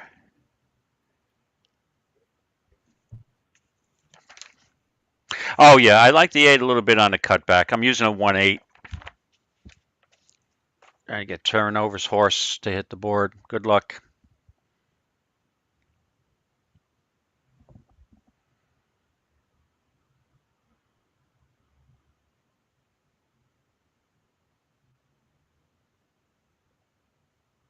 That 7 Skinner got bet down, David. You bet a lot of money on that horse. How'd you know? It was 5-1. What did he end up going off at? It's 7-2. Oh, yeah. I'm included in that. There goes the dinner money. I'm not watching the race at Keeneland right now. What's happening? Give me a one's got the lead, the 2 stalking, and the 4 is making a huge move on the outside. It's not going to be so easy for the 1. No, huh? No. Looks like the 4 is going to go. The 1's finding a little more. 4 is kind of all over the place, and here comes the 4 is weaving in and all over the track. Looks like the 1's going to hold on. The 4 got him straightened out, but he's not going to catch. It's 1-4-3. 1-4-3. Yeah. What are the? Look at the EquinEdge picks. 1-4-3. I mean, blue light. The 4 would have won. I think that horse was green. If you watch the replay, that horse is probably, if they can get that horse to straighten out, that horse is going to be okay. Let me ask a question. What's your take on something like that? Because I find that I've lost a lot of money thinking that horses were going to get better and not screw up all the time. Mm-hmm. You know, you have to be careful with that. You have to be very careful because some horses are just head cases, right? Like people, and they have a personality trait that they're not going to focus and they're not going to run straight, and you try to correct them, and it depends. You know, the trainer, you can have the best trainer in the world, but sometimes when you have a horse that's a head case, you're never going to correct it. Right. But I'll take my chances with the Todd Pletcher. Or was that Brad Cox on that? Oh, no. I'll take my chance with Steve Asmussen being able to possibly correct that. Yeah, well, that's a good point. That's true. Mm-hmm. What did we do here?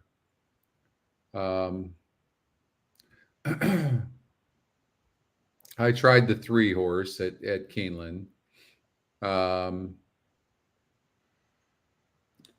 I have 4 plays here and 6 plays here. So yeah, it's not looking good for me. I went from 11 to, man, not a good, and that can happen to you.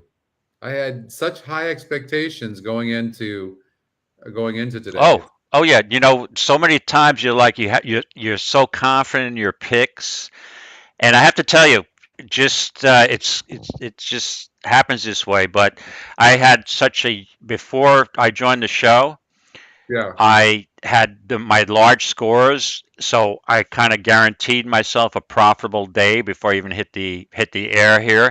And I'm cutting into my profits a bit, but I'm still going to have a profitable day. So it depends on how the day works out for you. You know, I scored early, and that's the issue sometimes I have with these horse player tourneys online, is that, geez, I like the first through fifth races at Aqueduct, and I like the first through fifth races at Keeneland. They're not on anything on the online. There's no live money tournaments, so you play for real money. And I'm like, wow, if I was in a qualifier today, I would have got a seat. Well. So you know, that again, you go up and down with this, For sure.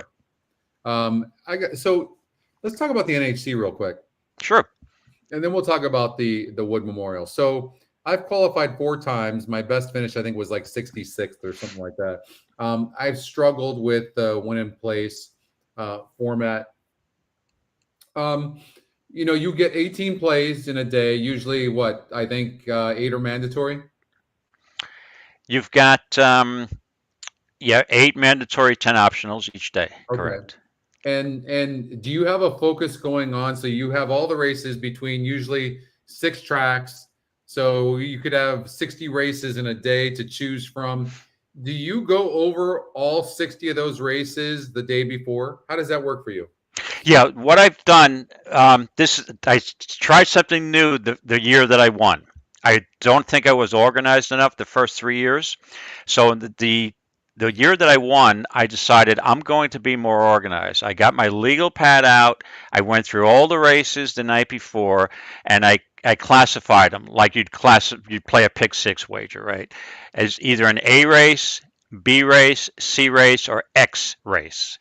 And I'd go through races, and if I didn't think they were contest races, I'd mark them as an X. That means I X out the race. There's no way I'm ever going to relook at that. You've got to have races being focused when you go in that room. An A race is a contest race.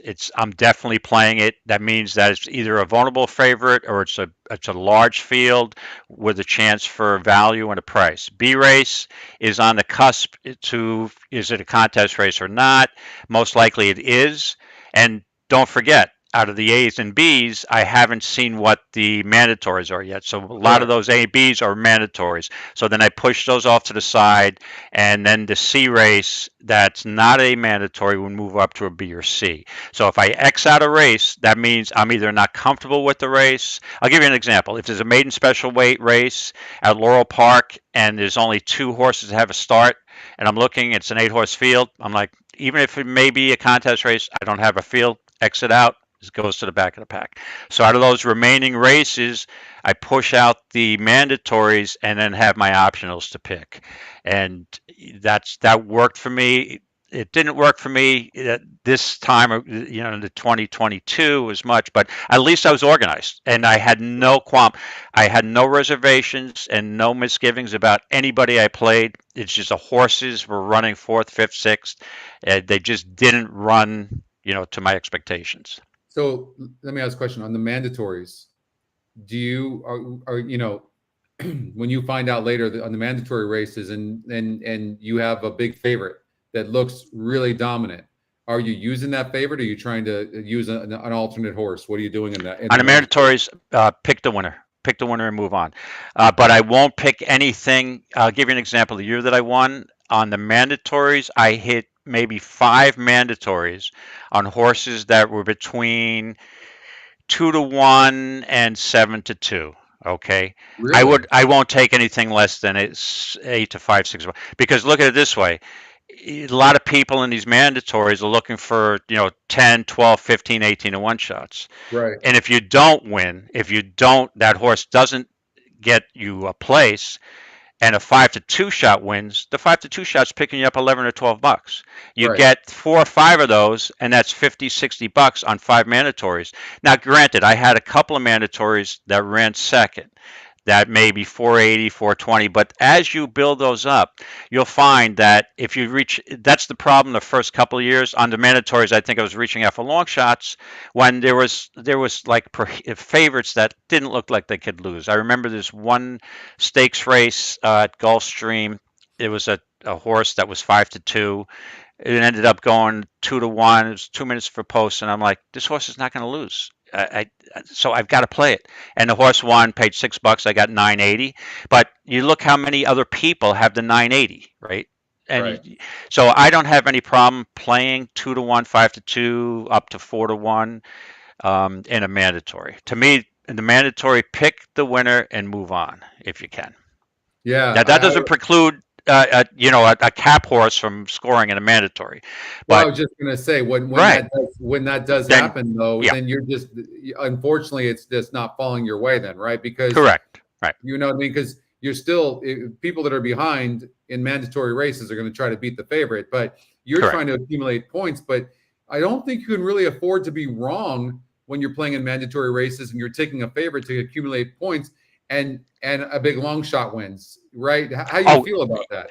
Yeah. Oh, absolutely. And again, Scotty, this is all a function of where you are, what part of the tournament you're in. Because if it's day one, pick a winner and move on. Yeah. Day two, you've got to start looking. Hey, I might like this 5 to 2 shot, but I've only got a $40 bankroll. Halfway through Saturday, I have no other choice. I've got to take 10, 12, 15, 1. So it's a function of where you're at. The advantage I had going into day 2 of the NHC the year I won is I had $95, $100, $110. I could play the way I would normally play. In the mandatories, pick your winner.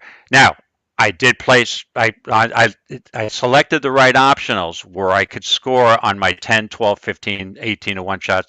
Luckily, I got a cap horse on both Saturday and Sunday. Right. And but again, it's a function of where you are. Obviously, if you're not doing well, you didn't do well, you had 0 on Friday, you can't go into Saturday looking to just pick the winners in the mandatories. Do Right? you find that you get more cap horses on turf races than dirt races? Sometimes I'm with the looking rail back. being out, right? You know what I mean? Like, Yeah. no, not necessarily. It's not something you really focus on. The year that I won, the cap horses I got, no, I got a lot of 8, 12 to 1 shots on turf. So I wasn't going to say anyway cap horses. I think the 2 cap horses I got were both on dirt, as I recall. But yeah, But I mean, you get tend. price horses on the turf. Oh yeah, yeah, and again, you look. I remember telling a buddy of mine at the table who I just met, and I said it was like the last race at Saratoga. It was a 12-horse field. It was a upper claimer, 45 to 50 on the turf, full field. And I'm like, this is a contest race. And you're like, well, why do you say that? I'm like, because you are just whoever gets the right trip is going to win. And I don't like the 5 to 2, and I don't like the 3 to 1, and somebody's going to bomb out. This could be a cap horse, and cap horse won the race. Yeah. So yeah, you got to look for the right. Yeah, I mean, there's certain races you're like, I don't really love the race, but this is a contest race. I've got to get in it. I've got to use 10, 12, 15 to 1. And, you look for angles. Horses had bad trips to the races before. I'm always looking for a horse that had an excuse in the last race or two. And then it gets overlooked on the board. And you're like, how the hell is this horse 24 to 1? Because 4 races back, this horse was 3 to 1 in the same class. And all it has to do is revert to that race. A lot of things have to go right for you, but that's a contest horse, right? Yes, So. that's exactly what you've got to look for. You look for a horse that maybe 3 or 4 races back was facing similar, ran a good race, and then maybe in the last couple of races had some issues, and that'll bring up a horse's prices for sure. And absolutely. Right, as Andy Serling would say, he's looking for dirtied up. This horse is dirtied up. And you really have to have a little bit of skill or background to find that dirtied up form. You do. Sometimes it's not even. If you're just using a DRF and you go back, maybe 15 races, and I'm like, how did this horse win 3 races? They're not on here. I go back in Equibase and check 2021. I'm like, geez, this horse had 2 races over this turf course in 2021. Don't show up on the form. This is why this horse is 38-1. This horse likes this, he likes the good and yielding turf. It doesn't show on the form, so you've got to do some research sometimes. You put a lot of work into it. So let's look at the Wood Memorial, and okay. If we're looking for prices right now, I mean, I think you can look at the 5 horse, Mr. Swagger, who's 9-1 on the EquinEdge morning line. Yeah, it's only 2%, but it is 9-1. It's faced some nice horses. But what we're going to do is I'm going to show you exactly what you just said there. So what we can do is we can look back and see these are more lightly raced horses, so it might not apply. But if you look at like this horse here, Slip Mahoney, one of the horses for sure. I mean, this horse broke its maiden barely and then comes up in the Gotham over at Aqueduct on a muddy track, which is difficult to come from behind, breaks 13th. And this is a horse who has speed and gets second by 7 3/4 lengths. I mean, that was a pretty damn good effort, right? Yeah, the only thing I'll say about the Gotham is that was a complete pace meltdown. I mean, they went 22-2, 45-2, and I don't think the track was that lightning fast that day. They just gunned it on the front end on an off track, and anybody who was closing was just flying on the outside. And there was a horse that got off slow. It was a closer. Yeah, I mean, that's a good race, but it may be a little deceiving. But I think this horse has got a shot either way. The breeding. I mean, by Arrowgate. I mean, look at this. Right. This horse wants the longer the better. This horse. Oh, absolutely. And this horse got off slow in the Gotham, and that helped in that race. But the previous 2 races, this horse was right on the pace. So this horse should be. There's no way, unless this horse gets off slow again. But yeah, this horse has got a big shot. But yeah, and look at the Dylan Davis back on. I mean, Dylan Davis was aboard for the first 3 efforts. It's not easy. First of all, that's a very highly rated grade 3 race. Arguably, look at this grade 2 race. It's a 72 same race SOR. So that race arguably was tougher than what this race is. And you're looking at the win percentages. It's wide open. This is usually where you'll see some prices. I mean, I do think, though, that the 5 horse can be closer to the pace. This horse has speed, and also you can see by the 58 on the pace number. So I would imagine this 5 is going to be tough to handle. I'm still going to go with the 8 horse, although it's completely dead on the board. But what about Mr. Swagger? This 12 horse comes out of the Gotham as well, broke 10th, but. I don't think you can look at the 12 horse and not love the 5 horse Slip Mahoney. They come out of the same race. Oh yeah. And this is another horse that got off slow. There was just a bunch of horses bumped at the break of the Gotham. So it was a strangely run race. This horse had a great workout. I don't love the post on this horse. I don't love the post with the hit show, but it's got a shot. The horse that I am giving a shot with is, I think, if you look at the SOR on the 2 horse, it's maybe got the 4th highest SOR, right? It's got to have a pretty, because it comes out of the Holy Bull, Fountain of Youth, and it ran a 2nd in the Holy Bull to Rocket Can. We don't know how good Rocket Can is. I'm not sure. Right. But, I'm throwing out the Fountain of Youth. It was bumped and never got a shot. And I think really this race is not as the quality in this field is not the same as the Fountain of Youth. So I'm going to give the 2 horse. I like the 2. I'm using 13-2 and hoping the 2 runs a good race. And, I have questions about the post on Hit Show. And the Hit Show I have, the 2 race, I think I mentioned before, the 2 futures I have are Hit Show and Skinner. So when I saw Hit Show draw the 13 post, I'm like, he needs to get in. So he's got to get at least, I think he's got to get at least a 2nd or 3rd here. But 13 posts at the big 8. I'm sorry? Idea? What happened to this horse Hit Show at Churchill Downs in its 2nd lifetime race? I mean, like, I mean, obviously, it's run really good in the last couple of races, doing what was Been favored in every race. Yep. But something Well, happened. I didn't watch a replay of that race, but the line is bobbled. But I'd have to look. Yes, you know, I have to tell you, the first race it ran as a 2-year-old was not the fastest buyer by any means, but just won easily. This horse has been bet off the board in every race. Obviously, the West think they have some. You know, I think this horse has got a lot of ability, but again, this is a test. You got that tough post, and I don't think obviously the field doesn't look the strongest, but this is when a horse that's good can get beat. You know. Let me ask you a question. I mean, this could be a Brad Cox exact that would hit show and slip Mahoney. Yeah, I mean, look at Dylan Davis and Brad Cox. They're 50%. In 6 tries, they've won 3. Mm-hmm. So I mean, it could be Brad Cox could dominate this race possibly. Frank absolutely 24%. I don't blame them for taking a shot in this race. I don't know how bad the traffic was for Mr. Swagger, but all I know is this: a 9-1 EquinEdge morning line. The horse is 71-1. I mean, this is where you start seeing bombs. That's all I can say. Like, I mean, pretty incredible. What about Krupe? This horse has an 11% win. Comes out of the Risen Star. I don't know how strong that race was. It shows like it was okay. The horse broke 14th.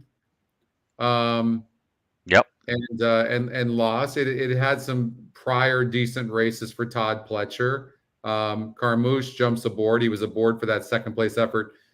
This horse is still a maiden, but Pletcher must think something of this horse.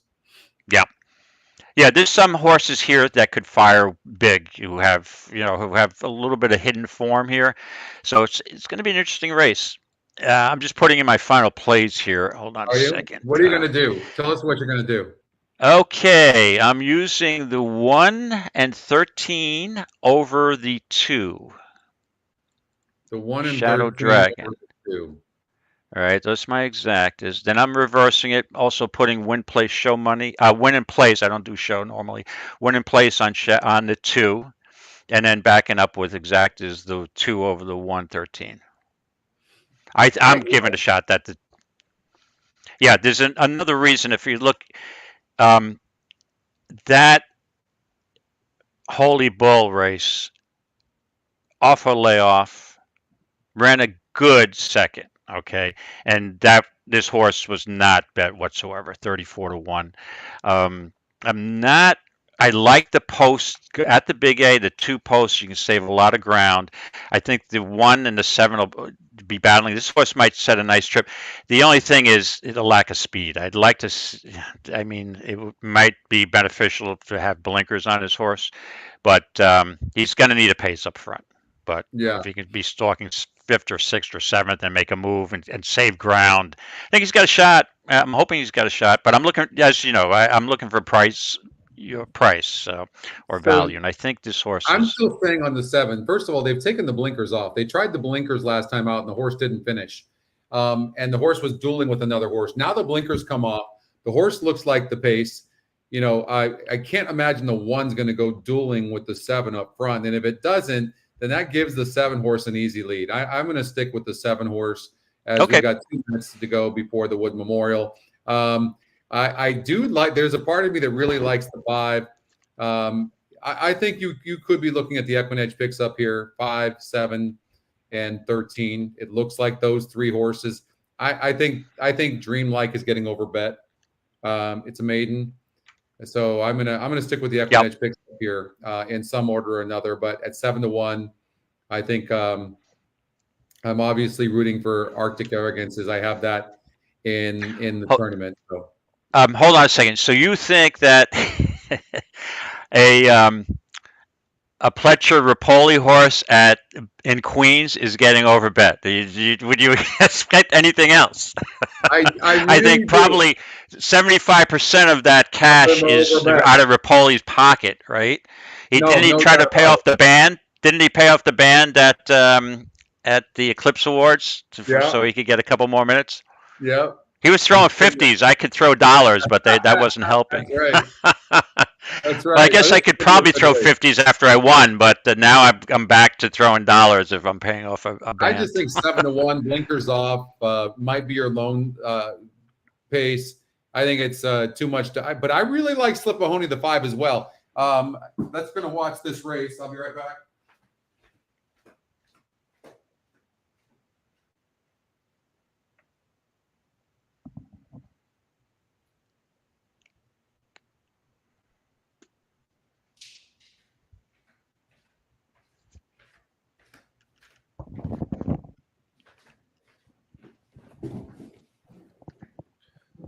All right, so want to watch this race.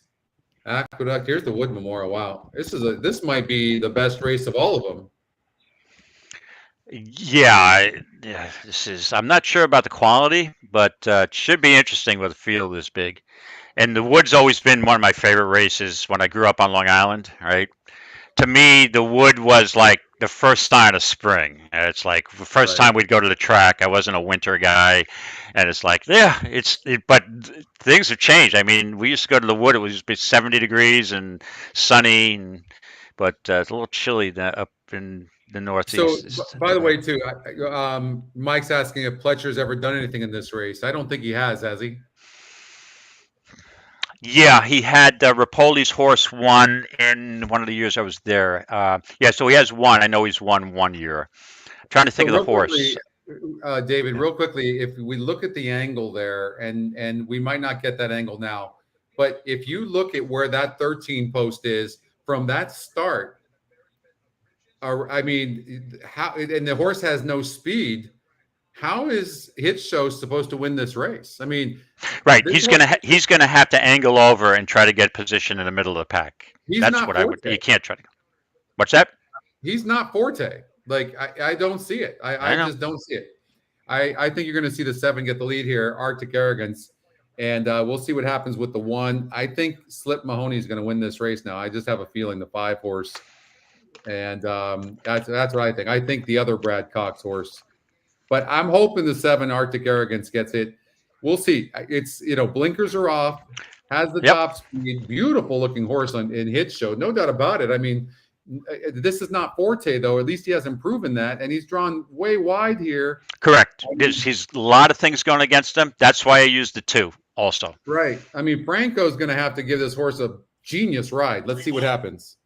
Mm-hmm. All right. Good luck, everybody. Wood Memorial presented by Resorts World Casino. All set. And they're off. Dreamlight breaks very well from the Arctic Arrogance, who wants the front. Arrogance will take him into the and stacks him up in behind. Right to the outside is Lord Miles, who's going to stalk in second. Gets very tight there. Slip Mahoney and also General Banker. They got the worst of it. They got shuffled back. So, Dave, you see what they did, right? I mean, they all out asked the 13 from the outside. I mean, well, that cost that horse late. I don't know, but I don't think they had a choice. No, they didn't have a choice. That's a bad post. And unfortunately, the 7's getting pressed by a big long shot. Mm-hmm. Which, you know who this sets it up for, right? It sets it up for the 5. I don't know where the 5 is, but the 5's 1, 2, 3, 4. Slip Mahoney. 7th and moving up the rail. He's looking good. 49 seconds flat for the half mile time, and on the front end, it's Arctic Arrogance. But it's not that fast. Half length approaches a half mile left to go.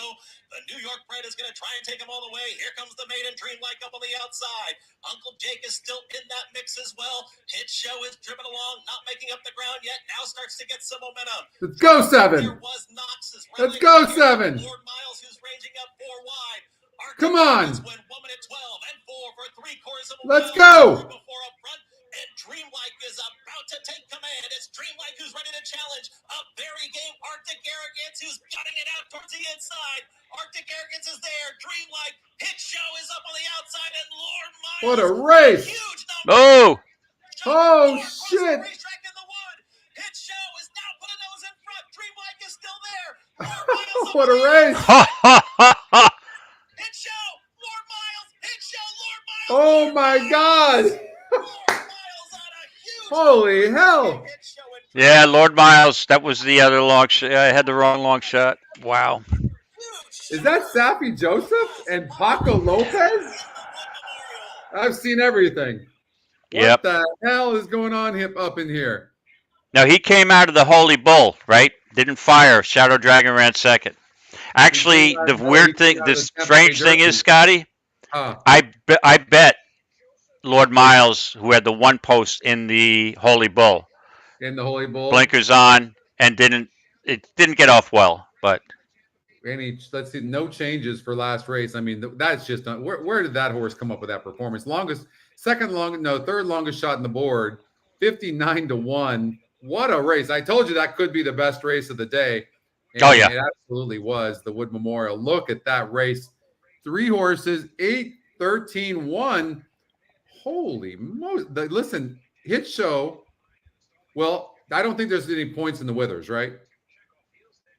I don't. No, the Withers. Yeah, no, the Withers is. Yeah, I believe so. I don't believe so. Well, Which means that hit show. I mean, because that performance by this is another horse that deserves to be in the Kentucky Derby. That performance from that post being sent. I mean, what a. I feel terrible for the connections. I mean, yeah. we're getting gypped here. I mean, hit show ran huge. Lord Miles has no chance of winning the Derby. Paco's going to get into probably his first Derby. The one horse Dreamline didn't run bad either. No. What a horse race. Oh, that was a fantastic race. Wow. Official order finishes on the board. First, Inquiry. Lord Miles. Second, the 13 hit show. Third, the 1 Dreamlight. Fourth, the 7 Arctic Arrogance. 8, 13, 1, 7. So Scott said that there's been 11 horses that have won today's 11th race. the Derby, David, that have won the Wood Memorial. There's been, I believe, 24 or 25 that have won the Florida Derby and gone on to win the Kentucky Derby. Yeah. Yeah. Don't get me wrong. The Wood doesn't have a big rate of success at producing Derby winners. Right. So we have to look here. Yeah, I'm looking at to see if what hit show's got 20 points. Oh, that's really interesting. That 20 points. Yeah, 20 points. So I know the Withers that was the first race in New York that had qualifying points. So let's watch this head on because the 8 comes in. But what happens? So 8 comes in. 8 comes in. Oh, wow. Would they? Wow. I mean, oh boy. Wow, the 8 comes in a couple of times. But then the hit show comes out on him. Wow. Yeah, they're real leaning on each other, the three of them. Well, part of it, the 1 came out a little bit, but I would tell you this. I don't know that I'd make this disqualification, but if it did happen, I can tell you I wouldn't be surprised if the 8 came down. It is, Mike. I agree with you. But the 8 came in a couple of times. Let's watch this head on. So 8 comes in there. 1 comes out at the same time.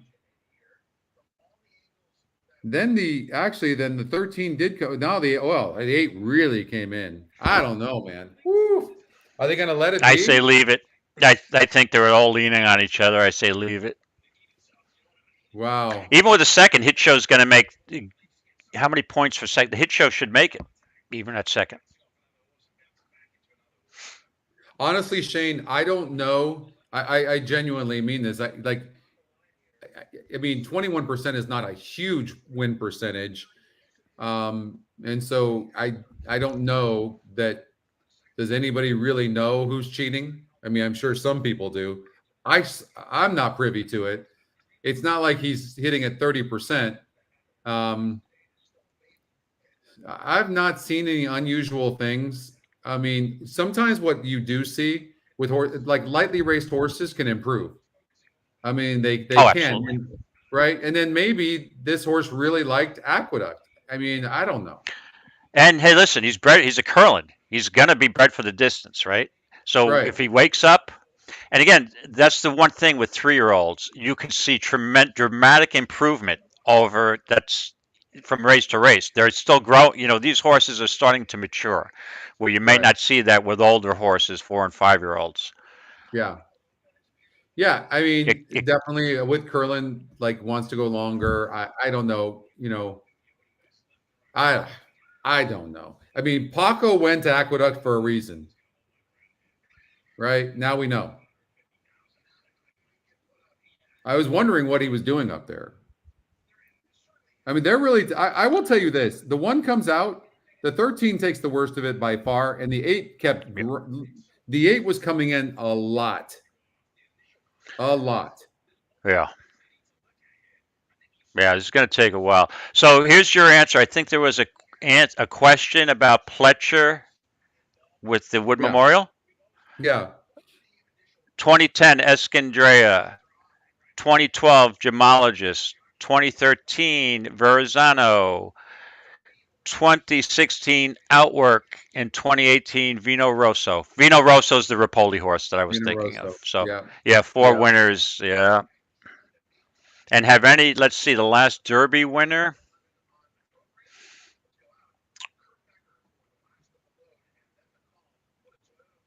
And Mo Donegal won last year. So Mo another Donegal. Pletcher horse. That was a Donegal, so that was not a Rapoli horse.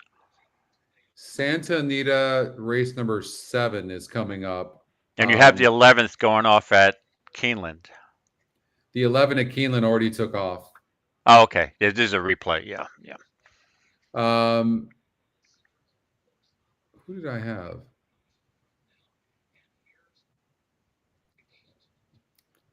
I put a note on a horse, but I didn't put the name of the horse, and nothing looks familiar to me. Well, Scotty. Oh, by the way, I thought Bus Buzz.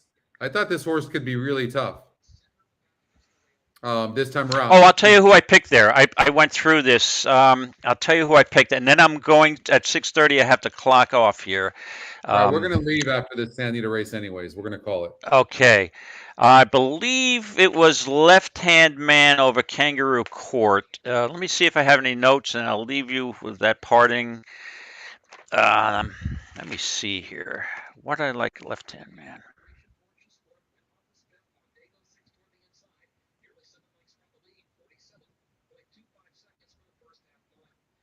Oh yeah, if Kangaroo Court runs his last race, I mean this race is over. But yeah, Left Hand Man broke his maiden with an 80 buyer. Any improvement, and this horse can be right there. Yeah, I used the 5 over the 2, looking for a little value in that race. David, they're really looking at this. They Yeah, are seriously looking at this race. Like, and Paco Lopez is not very well liked. I can tell you that his reputation isn't the best one in the world. That's just absolutely true. not. And well, if you look at the race, what was the Florida Derby last year, or the Fountain of Youth, where the Not This Time horse, he was up the rail and he just almost leveled a couple of jockeys trying to get position. Yeah, that's a reckless ride. And you're right, he's up. Nope, it's staying up. It's staying up. Yep, no change. So I'm going to put the EquinEdge long shot in there in the tournament, but I thought that Bus Buzz could be very, very tough on the lead. No change to Aqueduct. I can't say that I'm unhappy with that, honestly, because you know what I mean. Like I definitely think the 8 was coming in, but I don't think you can in that situation. You got to let them play. I mean, they were all fighting. They were all leaning on each other. You're right. Yep. Yeah. All right. I am going to watch this last race at Santa Anita because I just put a play in on my 5-2, 2-5, and a win bet on the 5, and hopefully we can end the day on a positive note. I hope so. So you've got the 5 here, Left Hand Man. And look at it this way. I'm sorry. Go ahead. Well, I was just going to say, I thought the race was weak that it comes out of, but but it's got a 17% win chance, and if the 2 and the 3 go dueling, this could be your natural closer. Oh, absolutely. Hmm. right? Yep. But what was interesting here is that when the 2 and the 3 faced each other last time out on 3-4, the 2 and the 3 had almost identical pace numbers. I thought it was very interesting that the 3 horse had such a bigger pace number than the 2. So not that it's Yep. much. It Yep. certainly looks like the 2 should be able to rate here and dominate. It's being bet. If I was Oh, the forced 2 to looks. win Yep. that, it would be the 2. But Mhm. I thought it was interesting the 3, and then I use the EquinEdge long shot, but I don't love that horse. The 5 horse left hand man. I think the 2 horse is the horse to beat, but the 5 horse.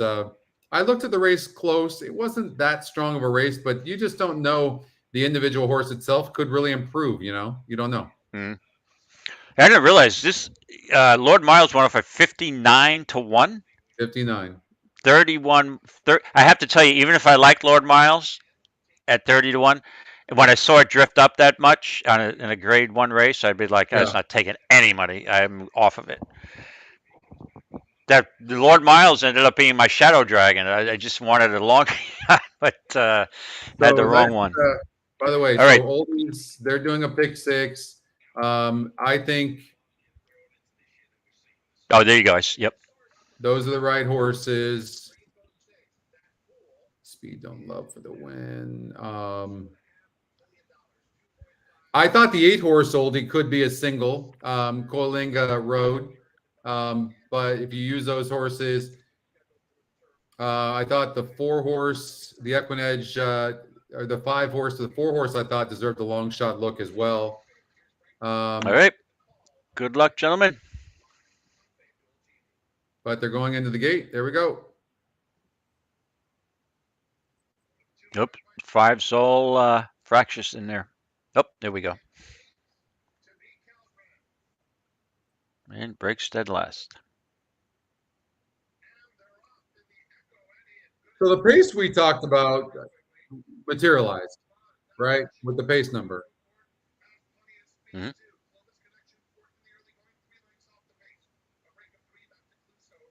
But 21-1, David, and the 3 has to get an extra half furlong. Mm-hmm. Right? I'm not hating the way the 7's running at the rail right now, David. Yeah.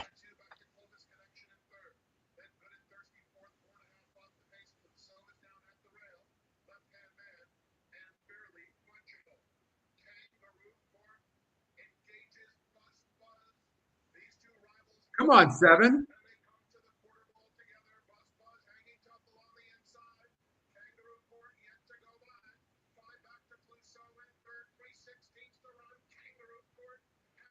Look at this 3, all heart.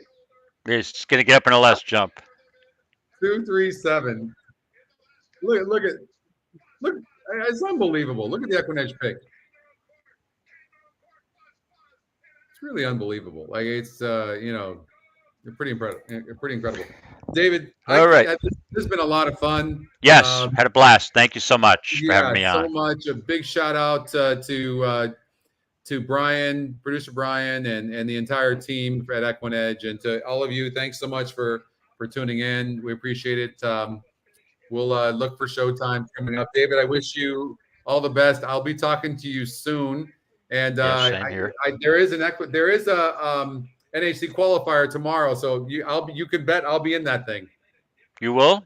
I'll take a look at the card. I have to like the card. I like the card today, but to no avail. And again, card smart. I'm in. Yeah. It's an NHC card qualifier. Smart. Go for it. Go for it. Come on. I got you. Thanks again, everybody. My apologies for not picking as many winners as I thought. Unfortunately, the show didn't go on at 12 noon, or else you'd all be cleaning up on my picks. Yeah, but that's great. The way it works sometimes. So, but thanks so much for having me on, Scotty, and I'll be in touch. My pleasure. All right. Thank you. Okay, so bye now. All right, David Harrison, everybody, NHC 2022 champion, and coast to coast. Brought to you by EquinEdge, and Don't forget, subscribe to EquinEdge. Please like the show, everybody. We're all over the place today. I know it was tough covering so many. I was in so many tournaments as well. I was in 11th place going into the tournament, but there's going to be an inquiry. 2 separate incidents. Okay.